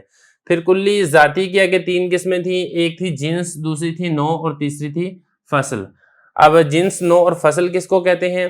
جنس کے بارے میں نے آپ کو تفصیل یہ بتائی تھی کہ جنس وہ کلی ذاتی ہے جو ایسے مفہوم اور ایسے افراد کے اوپر صادق آتی ہے جن کی حقیقتیں الگ الگ ہیں۔ میں نے اس کی مثال دی تھی حیوان کی، کہ حیوان کے جو افراد ہیں، انسان، بکر، غنم، ان سب کی حقیقتیں الگ الگ ہیں۔ یہ جنس کے بارے میں نے آپ کو بتایا تھا، اور نوع کے بارے میں نے آپ کو بتایا تھا جو ایسے افراد و جزیات کے اوپر صادق ہے جن کی حقائق ایک ہیں، الگ الگ نہیں ہیں، جیسے حیوان ناطق، اس کے جو افراد ہیں زید، عمر، بکر، ان سب کی حقیقت ایک ہے۔ اور فصل کے بارے میں نے آپ کو بتایا تھا جو ایسے افراد و جزیات کے اوپر صادق آتی ہے جن کی حقیقت ایک ہے اور اس حقیقت کو دیگر حقائق کے ساتھ وہ الگ کرتی ہے، جیسے انسان کی حقیقت حیوان ناطق ہے۔ یہ جو ناطق ہے یہ فصل ہے، کیونکہ یہ ناطق اس کو حیوان کے جو دیگر افراد ہیں بکر، غنم، ان سے یہ جدا کرتی ہے۔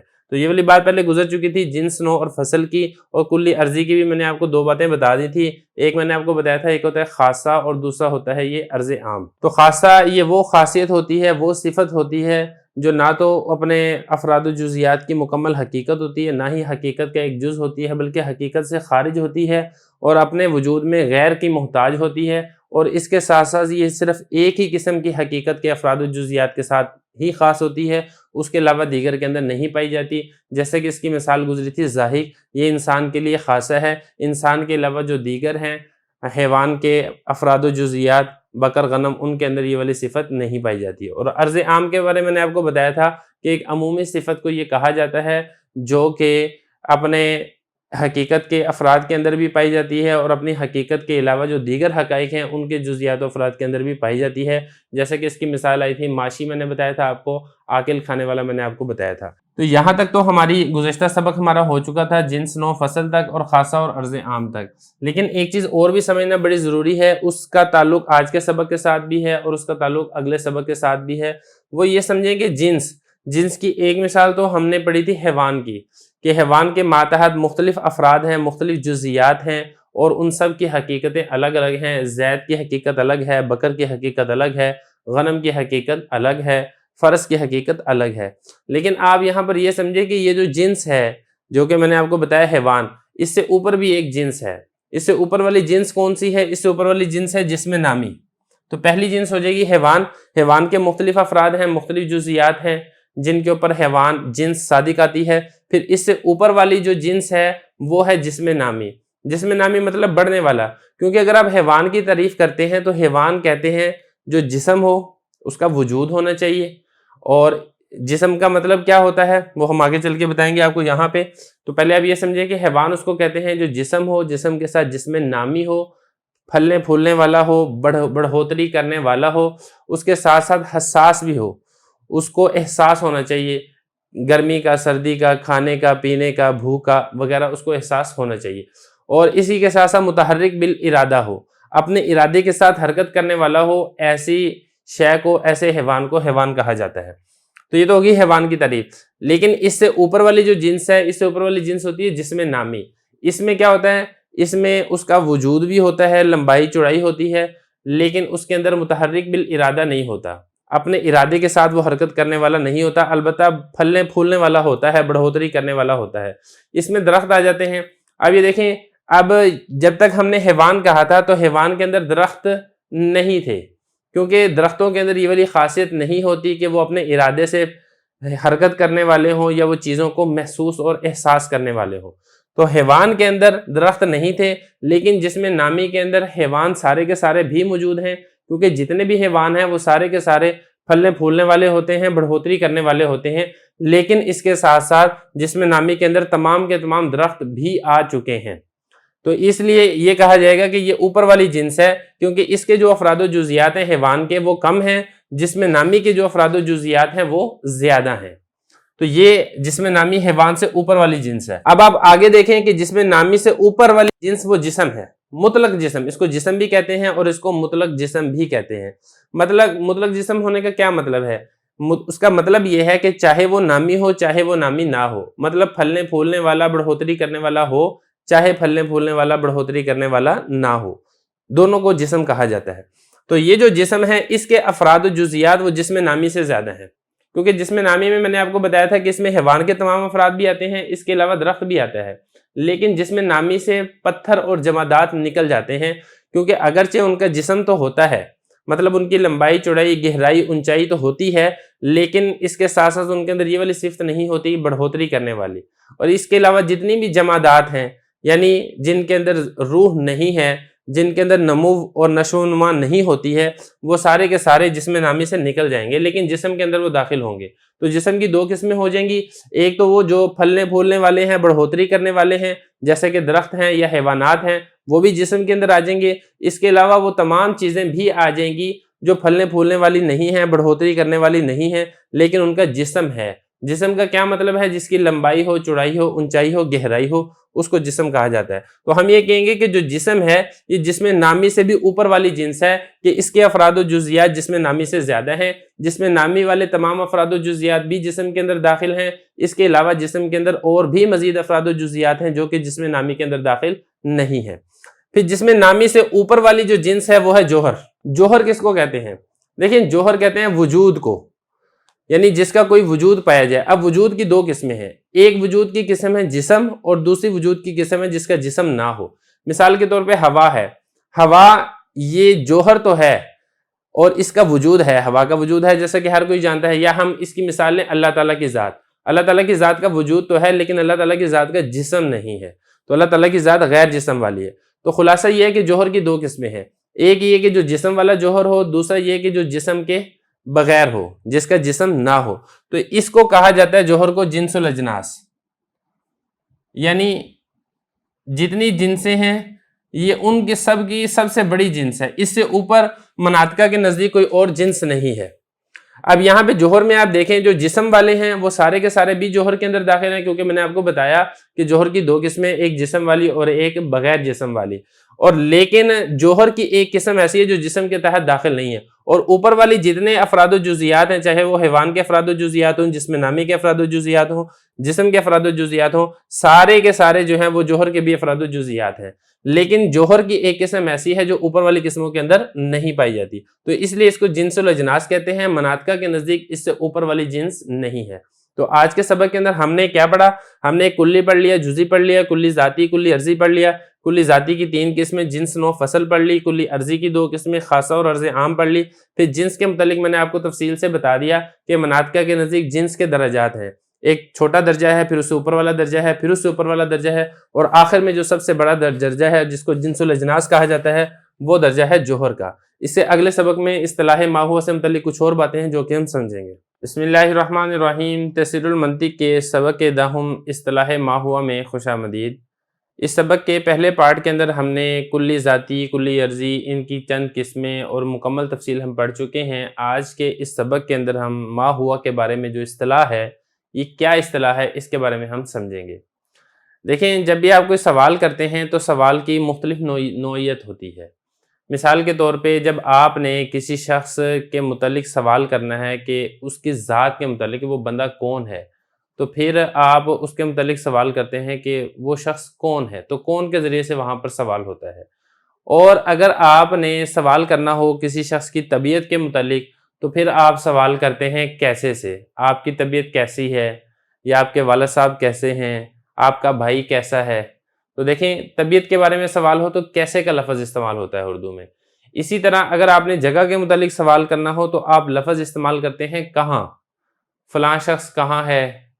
تو کہاں کے سے جب بھی سوال ہوگا تو جگہ کے متعلق سوال ہوگا، کیسے سے جب بھی سوال ہوگا تو کیفیت یعنی حال احوال کے متعلق سوال ہوگا، اور کون کے متعلق جب بھی سوال ہوگا تو اس شخص کی ذات اور شخصیت سے متعلقہ سوال ہوگا۔ تو اسی طرح جو منطقی لوگ ہیں جب وہ کسی شے کی حقیقت کے بارے میں سوال کرتے ہیں تو وہ میم الف ما اور ہوا کے ذریعے سے سوال کرتے ہیں، اس کو کہتے ہیں اصطلاح ما ہوا۔ اصطلاح ما ہوا کا مطلب یہ ہوتا ہے کہ فلاں چیز وہ کیا ہے، اس کی حقیقت کیا ہے۔ تو اس کی آگے مکمل تفصیل ہے وہ ہم بعد میں پڑھیں گے، لیکن سب سے پہلے آپ ہوا کے بارے میں سمجھیں۔ لیکن جو ہوا ہے یہ واحد مذکر غائب کا صیغہ ہے جو کہ میم الف ما کی طرف لوٹ رہا ہے۔ اگر تو سوال کیا جا رہا ہے ایک چیز کے متعلق اور وہ چیز مذکر ہے تو پھر آپ ہوا لے کر آئیں گے، جیسے الانسان ما ہوا، انسان وہ کیا ہے، انسان کی حقیقت کیا ہے۔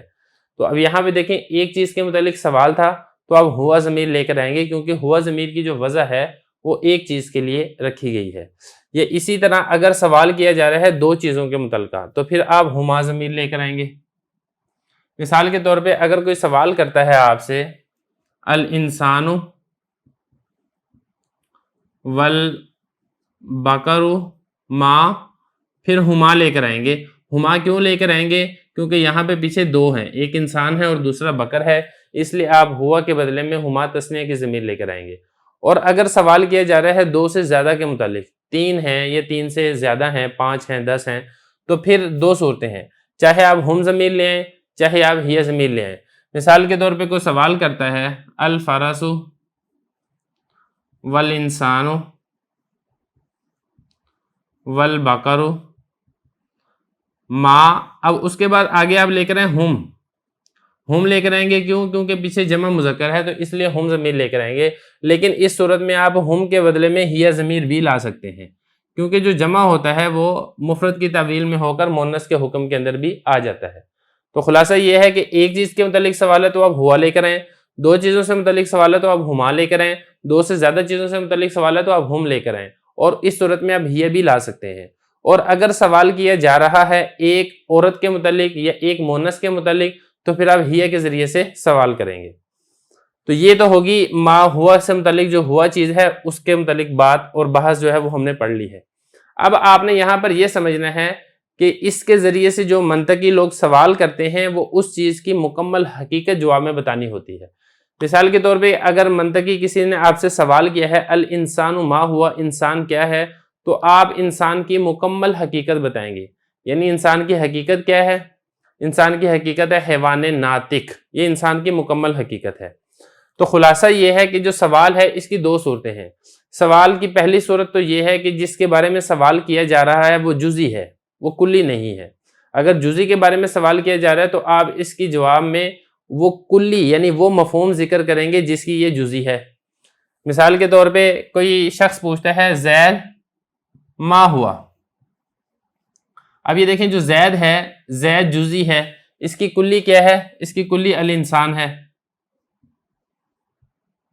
کیونکہ انسان کے جزیات و افراد زید، عمر، بکر، خالد وغیرہ یہ سارے کے سارے انسان کے جزیات و افراد ہیں۔ تو اگر تو سوال کیا تھا کسی جزئی سے متعلق تو آپ اس کے جواب میں اس کی وہ کلی یعنی اس کا وہ مفہوم ذکر کریں گے جس کی یہ جزئی ہے۔ یہ تو ہوگی پہلی صورت۔ نمبر 2، دوسری صورت یہ ہے کہ سوال کیا جا رہا ہے کلی سے متعلق۔ مثال کے طور پہ کوئی آپ سے سوال کرتے ہیں الانسان ما ہوا، اب انسان یہ کلی ہے کیونکہ اس کے جزیات و افراد ہیں، زید، عمر، بکر، خالد، یہ سارے کے سارے اس کے جزیات و افراد ہیں۔ اب یہ دوسری صورت ہے۔ پہلی صورت تھی کہ سوال تھا جزئی سے متعلق، تو اس کے جواب میں آئے گا اس کا وہ کلی آئے گی جس کی یہ جزئی ہے۔ دوسری صورت یہ ہے کہ سوال ہی کلی سے متعلق ہے۔ جب سوال کلی سے متعلقہ ہے تو پھر آپ اس کے جواب میں اس کی مکمل حقیقت ذکر کریں گے، اس کا مکمل مفہوم بیان کریں گے۔ مثال کے طور پہ کوئی شخص آپ سے سوال کرتا ہے الفرس ما ہوا، اب یہ دیکھیں جو فرس ہے یہ جزئی نہیں ہے، یہ کلی ہے۔ یہ کلی ہے کیونکہ اس کے ماتحت جتنے افراد و جزیات جتنے گھوڑے ہیں وہ سارے کے سارے اس کلی کے مفہوم کے اندر آ رہے ہیں۔ تو اب کلی کے بارے میں اگر سوال کیا جا رہا ہے تو پھر آپ اس کے جواب میں اس کا مکمل مفہوم ذکر کریں گے، اور اس کا مکمل مفہوم کیا ہے؟ حیوان ساحل یعنی ہنہنانے والا حیوان۔ یا اسی طرح انسان کے بارے میں اگر سوال کرتا ہے، اب انسان کلی ہے الانسان ما ہوا، تو آپ اس کے جواب میں کہیں گے حیوان ناطق، بولنے والا حیوان، کیونکہ یہ اس کلی کا مکمل مفہوم ہے۔ تو یہ تو ہو گیا دوسری صورت کہ سوال کیا جا رہا ہے کلی سے متعلقہ۔ اب دوسری صورت میں یہ تھا کہ جس کلی سے متعلقہ سوال کیا جا رہا ہے اس کے جزیات و افراد صرف ایک ہی حقیقت کے تحت آ رہے ہیں، اس کے جزیات و افراد مختلف حقائق کے نہیں ہیں۔ تو اگر تو سوال ایسی کلی سے متعلقہ کیا جائے کہ جس کے جزیات و افراد ایک حقیقت کے نہ ہوں بلکہ مختلف الحقائق ہوں، ان کی حقیقتیں جدا جدا ہوں، پھر کیا کیا جائے گا؟ کیونکہ پھر تو اب مکمل مفہوم بیان کرنا ممکن نہیں ہے۔ تو اس صورت میں کیا یہ جائے گا کہ آپ تمام مشترک ذکر کریں گے، یعنی اس کی ایسی حقیقت ذکر کریں گے جو اس کے تمام جزیات و افراد کے اندر مشترک ہو، اور نہ تو اس سے زیادہ ہو نہ اس سے کم ہو۔ دونوں چیزوں کا آپ نے خیال رکھنا ہے۔ دو صورتیں میں نے آپ کو بتا دی تھی، جزی کے بارے میں نے بتا دیا، تو جزی میں سوال ہو تو آپ نے کلی ذکر کرنا ہے، اور اگر کلی میں سوال ہے اور کلی کے جزیات و افراد ایسے ہیں جو ایک ہی حقیقت کے جزیات و افراد ہیں، تو پھر آپ اس کا مکمل مفہوم ذکر کریں گے۔ اور اگر کلی کے افراد ایسے ہیں کہ جس کی حقائق مختلف ہیں، ایک ہی حقیقت کے افراد و جزیات نہیں ہیں، مثال کے طور پہ حیوان کے بارے میں کوئی سوال کرتا ہے، حیوان ما ہوا، حیوان کیا ہے؟ اب حیوان کے جو جزیات و افراد ہیں ان سب کی حقیقتیں جدا جدا ہیں۔ اس کا ایک جز ہے انسان، اس کی حقیقت الگ ہے، بکر اس کی حقیقت الگ ہے، اور فرس اس کی حقیقت الگ ہے۔ تو اس صورت میں آپ نے کیا کرنا ہے؟ تو دیکھیں اس صورت کے اندر آپ نے اس کا وہ چیز ذکر کرنی ہے جو تمام کے اندر مشترک ہو، نہ تو کم ہو نہ ہی زائد ہو۔ ان دونوں چیزوں کا آپ نے خیال رکھنا ہے۔ مثال کے طور پہ حیوان کی جو تعریف کی گئی تھی، حیوان کی تعریف تھی، ایک تھی جسم نامی، اور دوسری تھی متحرک بالارادہ، اور تیسری تھی حساس۔ یہ اس کی تعریف تھی حیوان کی۔ تو آپ حیوان کی تعریف کے اندر یہ چیزیں ذکر کریں گے کہ حیوان جسم نامی ہے، حیوان متحرک بالارادہ ہے، حیوان حساس ہے۔ اب یہ جو تعریف آپ نے کی ہے یہ ان سب کے اندر صادق آ رہی ہے، لیکن یہ ساری جو ہے ان سب کی مکمل حقیقت نہیں ہے، لیکن حقیقت کا ایک ایسا جز ہے جو ان سب کے درمیان مشترک ہے۔ تو اس کو بولتے ہیں تمام مشترک۔ تمام مشترک وہ ایک مشترک حصہ ہوتا ہے جو اس مفہوم کا سب کے اندر شامل اور داخل ہوتا ہے، نہ کم ہوتا ہے نہ زائد ہوتا ہے۔ کم اور زائد کی مثال بھی ایک آ جائے تاکہ بات کو سمجھنا مزید آسان ہو جائے گا۔ مثال کے طور پہ اگر کوئی آپ سے سوال کرتا ہے حیوان ما ہوا، آپ اس کے جواب میں کہتے ہیں جسم نامی۔ اب یہ اس کا تمام مشترک نہیں ہے، کیونکہ جسم نامی اگرچہ ان تمام حیوانات کے اوپر بھی صادق آتا ہے، لیکن ایک چیز اور کے اوپر بھی صادق آ جائے گا، درخت کے اوپر، جو کہ حیوان کے اندر داخل نہیں ہے، تو ایک غیر چیز اس تعریف کے اندر داخل ہو جائے گی۔ تو اس لیے آپ ایسی تعریف کریں گے کہ نہ تو کوئی غیر اس کی تعریف کے اندر داخل ہو سکے اور نہ ہی کوئی اس کا ایک خاص جز اس کی تعریف سے نکل جائے، ایسا بھی آپ نے نہیں کرنا۔ جیسا کہ جو میں نے یہ والی تعریف کی ہے، اس کے اندر اس کے جتنے جزیات و افراد ہیں سارے کے سارے اس کے اندر داخل ہو جائیں گے، کوئی ایک بھی اس سے نہیں نکلے گا۔ اس کو کہتے ہیں اصطلاح ما ہوا۔ باقی اگلے سبق کے اندر ہم کتاب کی عبارت کو انشاءاللہ حل کریں گے، اور اس میں جو کچھ تفصیل باقی رہتی ہوگی وہ انشاءاللہ ہم اگلے سبق کے اندر ڈسکس کریں گے۔ بسم اللہ الرحمن الرحیم۔ تفسیر المنطق کے سبق دہم اصطلاح ما ہوا میں خوش آمدید۔ اس سبق کے گزشتہ 2 حصوں میں ہم مکمل مسئلہ تفصیل کے ساتھ سمجھ چکے ہیں۔ آج کے اس پارٹ میں ہم اس سبق سے متعلقہ عبارت کو حل کریں گے۔ حضرت فرما رہے ہیں کہ جاننا چاہیے کہ منطقیوں نے یہ اصطلاح مقرر کی ہے۔ اصطلاح کا کیا مطلب ہے؟ اصطلاح کہتے ہیں ایک مخصوص لفظ جو کسی مخصوص معنی کے لیے استعمال کیا جائے۔ تو منطقی لوگ جو ما ہوا ہے یہ مخصوص لفظ کو استعمال کرتے ہیں ایک مخصوص معنی کے لیے، ایک خاص معنی کے لیے۔ یہ اصطلاح مقرر کی ہے، یعنی ایک خاص لفظ مقرر کیا ہے، اور نیز محاورہ بھی ہے۔ منطقیوں کے نزدیک یہ محاورہ بھی ہے کہ لفظ ما ہوا کیا ہے، وہ سے کسی شے کی حقیقت کا سوال کرتے ہیں، یعنی اس شے کی حقیقت کیا ہے، جب حقیقت پوچھنی ہو تو پھر ما ہوا کے ذریعے سے سوال کرتے ہیں۔ جیسے کہیں الانسان ما ہوا، انسان کیا ہے، تو مطلب اس کا یہ ہے کہ انسان کی حقیقت کیا ہے، حقیقت بتاؤ۔ اگلی بات، اگر ما ہوا سے سوال ایک شے کو لے کر کیا ہے تو مطلب یہ ہوگا کہ اس کی وہ حقیقت جو اس کے ساتھ مخصوص ہے بتاؤ۔ اگر ایک چیز کے بارے میں سوال ہے تو اس کی جو مکمل حقیقت ہے وہ آپ نے بتانی ہوگی، اور جواب میں حقیقت مخصوصہ آئے گی، حقیقت مخصوصہ ہی آئے گی۔ جیسے کہیں الانسان ما ہوا تو جواب اس کا حیوان ناطق ہوگا، اس لیے کہ یہی اس کی حقیقت مختصہ ہے۔ مختصہ کہیں یا مخصوصہ کہیں، اس کا مطلب ہوتا ہے خاص حقیقت، مکمل حقیقت۔ تو چونکہ انسان کی مکمل حقیقت حیوان ناطق ہی ہے، اس لیے اگر انسان کو لے کر سوال کیا جائے گا تو پھر آپ اس کے جواب میں کہیں گے حیوان ناطق۔ یہ میں نے دوسرے طریقے سے سمجھایا تھا آپ کو، بات ایک ہی ہے۔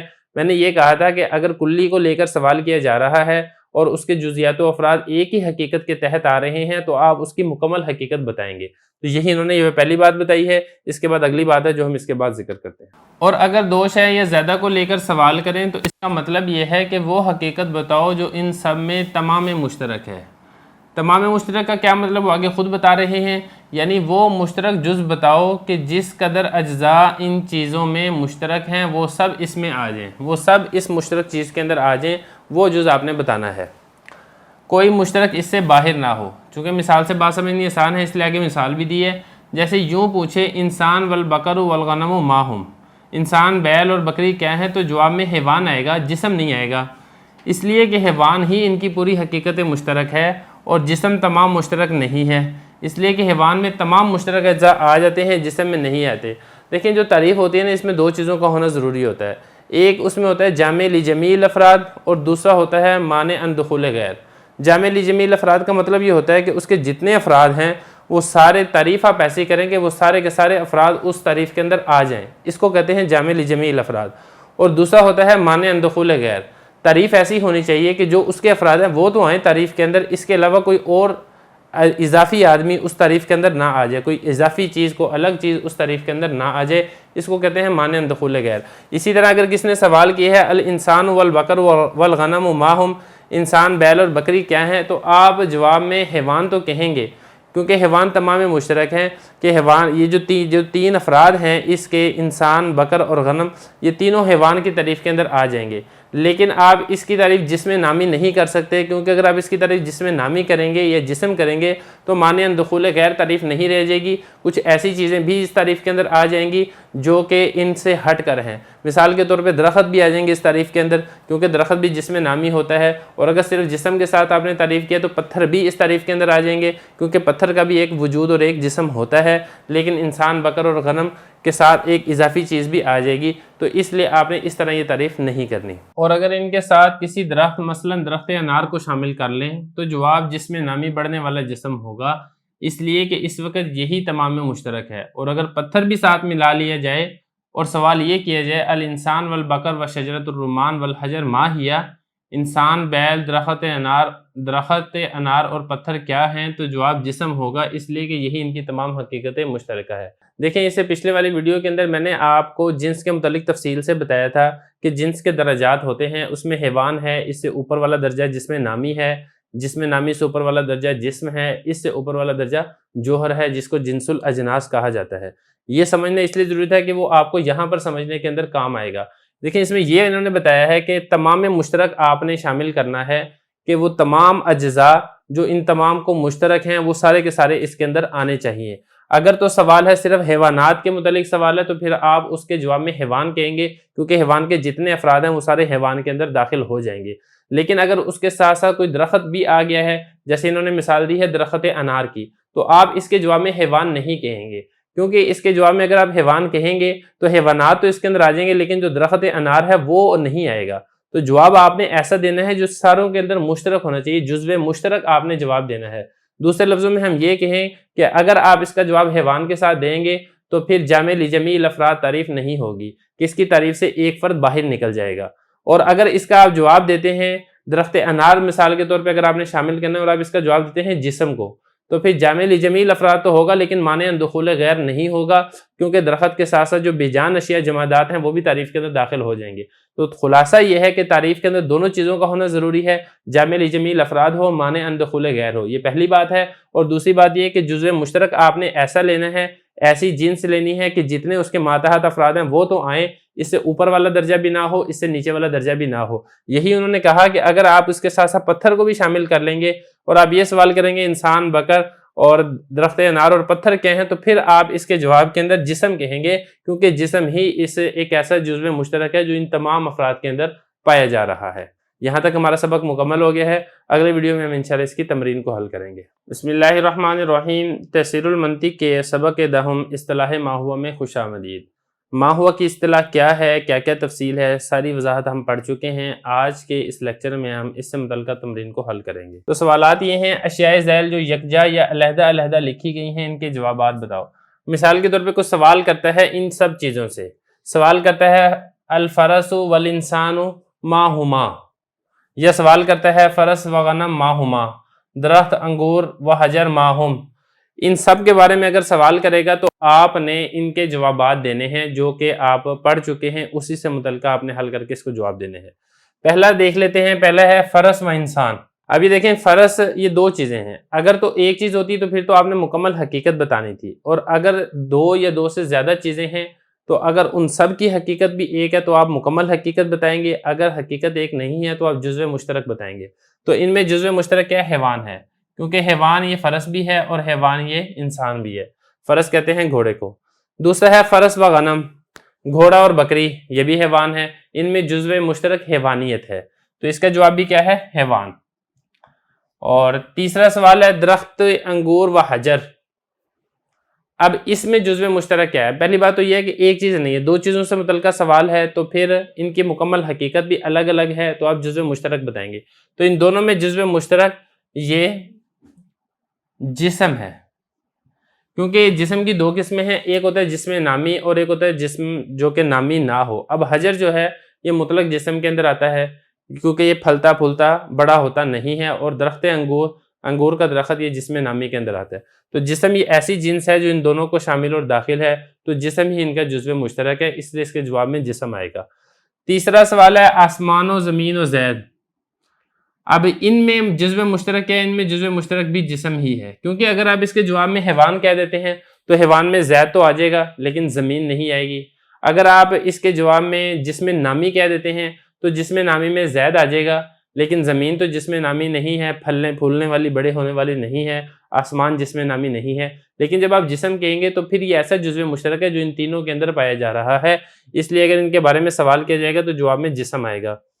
یہ اسی طرح اگلا سوال ہے شمس و قمر و درخت امب۔ یہ ہے جو ہے نا پرانی اردو ہے، یہ جدید اردو میں تو ہم عام کہتے ہیں، پرانی اردو میں اس کو ایسے لکھا جاتا تھا۔ تو یہ چونکہ حضرت پرانے زمانے کے بزرگ ہیں جنہوں نے یہ کتاب لکھی ہے، اس لیے انہوں نے اس کو اس طریقے سے لکھا ہے۔ اب شمس کہتے ہیں سورج کو، قمر کہتے ہیں چاند کو، درخت آم کا درخت۔ تو ان کے اندر بھی جزو مشترک کیا ہے؟ جزو مشترک یہ جسم ہی ہے، کیونکہ اگر جسم نامی کرتے ہیں تو جسم نامی میں آم کا درخت تو آ جائے گا لیکن شمس و قمر نہیں آئیں گے، اور اگر آپ حیوان تعریف کر دیتے ہیں تو حیوان میں تو ان میں سے کوئی بھی نہیں آئے گا، اور اگر آپ جوہر کر دیتے ہیں تو پھر ایک اضافی چیز بھی آ جائے گی۔ اس لیے جو میں نے آپ کو جنس کے درجات بتائے تھے اور آخری درجہ جوہر تھا، تو جب تک وہ آخری درجہ نہیں آئے گا اس سے اوپر والے درجے کے اندر جتنے افراد آئیں گے آپ اسی کے مطابق ان کو داخل اور شامل کریں گے۔ اس کے جواب میں آئے گا جسم۔ 5 کے بعد چھٹے نمبر پہ مکھی، چڑیا اور گدھا۔ یہ چونکہ تینوں کے تینوں جاندار ہیں اس لیے آپ اس کے جواب میں حیوان کریں گے، کیونکہ حیوان کی جو تعریف ہے، حیوان کی تعریف ہے وہ جسم نامی ہوتا ہے، حساس ہوتا ہے، متحرک بالارادہ ہوتا ہے، یہ ساری چیزیں ان تینوں کے اندر پائی جا رہی ہیں، اس لیے اس کے جواب میں آپ حیوان کریں گے، جسم نامی نہیں کریں گے، کیونکہ جسم نامی کریں گے تو پھر تعریف مانع دخول غیر نہیں رہے گی، اس کے اندر تمام کے تمام درخت بھی آ جائیں گے۔ یہ اگلی ہے انسان۔ انسان کے بارے میں اگر سوال کیا جائے گا تو آپ اس کے جواب میں حیوان ناطق کہیں گے، کیونکہ حیوان ناطق یہ اس کی مکمل تعریف ہے۔ جب ایک چیز کے بارے میں سوال کیا جائے گا تو اس کی مکمل حقیقت، مکمل ماہیت یہ بیان کرنا یہ ضروری ہوتا ہے۔ یا اسی طرح فرس کے بارے میں اگر سوال کیا جائے، گھوڑا کس کو کہتے ہیں، تو آپ اس کے جواب میں کہیں گے کہ ہنہنانے والا جانور۔ تو فرس ہے اس کے حیوان، اس کا جواب ہے گا حیوان ساحل، کیونکہ یہی اس کی مکمل حقیقت ہے۔ یا نمبر 9 پر ہے حمار۔ حمار کے بارے میں، گدھے کے بارے میں سوال کیا جائے گا تو آپ اس مکمل حقیقت بتائیں، ڈھینچو ڈھینچو کرنے والا جانور، تو عربی میں اس کو کہتے ہیں حیوان ناہق۔ تو یہ اس کی مکمل تعریف ہے، مکمل حقیقت اس کی یہ ہے۔ یہ اسی طرح اگر سوال کیا جاتا ہے بکری، اینٹ، پتھر، ستارہ، ان ساری چیزوں کے بارے میں اگر سوال کیا تو حیوان نہیں آپ تعریف کر سکتے، کیونکہ حیوان کریں گے تو بکری تو آ جائے گا لیکن باقی نہیں آئیں گے، اور اگر آپ جسم نامی تعریف کرتے ہیں تو پھر جسم نامی میں بکری آ جائے گا، اینٹ اور پتھر یہ جسم نامی نہیں ہے، لہذا اس کی آپ تعریف کریں گے جسم۔ اب جب آپ مطلق تعریف اس کی جسم کریں گے تو یہی تمام مشترک ہے، یہی جزو مشترک ہے، کیونکہ ساروں کے اندر یہ مشترک طور پر یہ شامل اور داخل ہے۔ 11ویں نمبر پر ہے پانی، ہوا اور حیوان۔ اس کی اگر بارے میں سوال کیا جائے گا تو جواب میں آئے گا جوہر۔ اس میں آپ جس کو جنس الاجناس بھی کہتے ہیں، کیونکہ جوہر کے بارے میں آپ کو گزشتہ سبق کے اندر تفصیل سے بتا چکا ہوں کہ جوہر یہ وہ جنس ہے جس کی دو قسمیں ہوتی ہیں، ایک جسم والی اور دوسری جسم کے بغیر والی، اور یہاں پہ اس میں جو ایک چیز ہے ہوا وہ ہے جس کا جسم نہیں ہوتا ہے، لیکن یہ جوہر ہوتا ہے، اس کا وجود ہوتا ہے، تو اس لیے اس کی تعریف آپ جوہر کے ساتھ کریں گے، اس میں حیوان بھی آ جائے گا، پانی بھی آ جائے گا اور اس میں ہوا بھی آ جائے گی۔ اسی کے ساتھ ہی ہماری یہ تمرین مکمل ہو جاتی ہے۔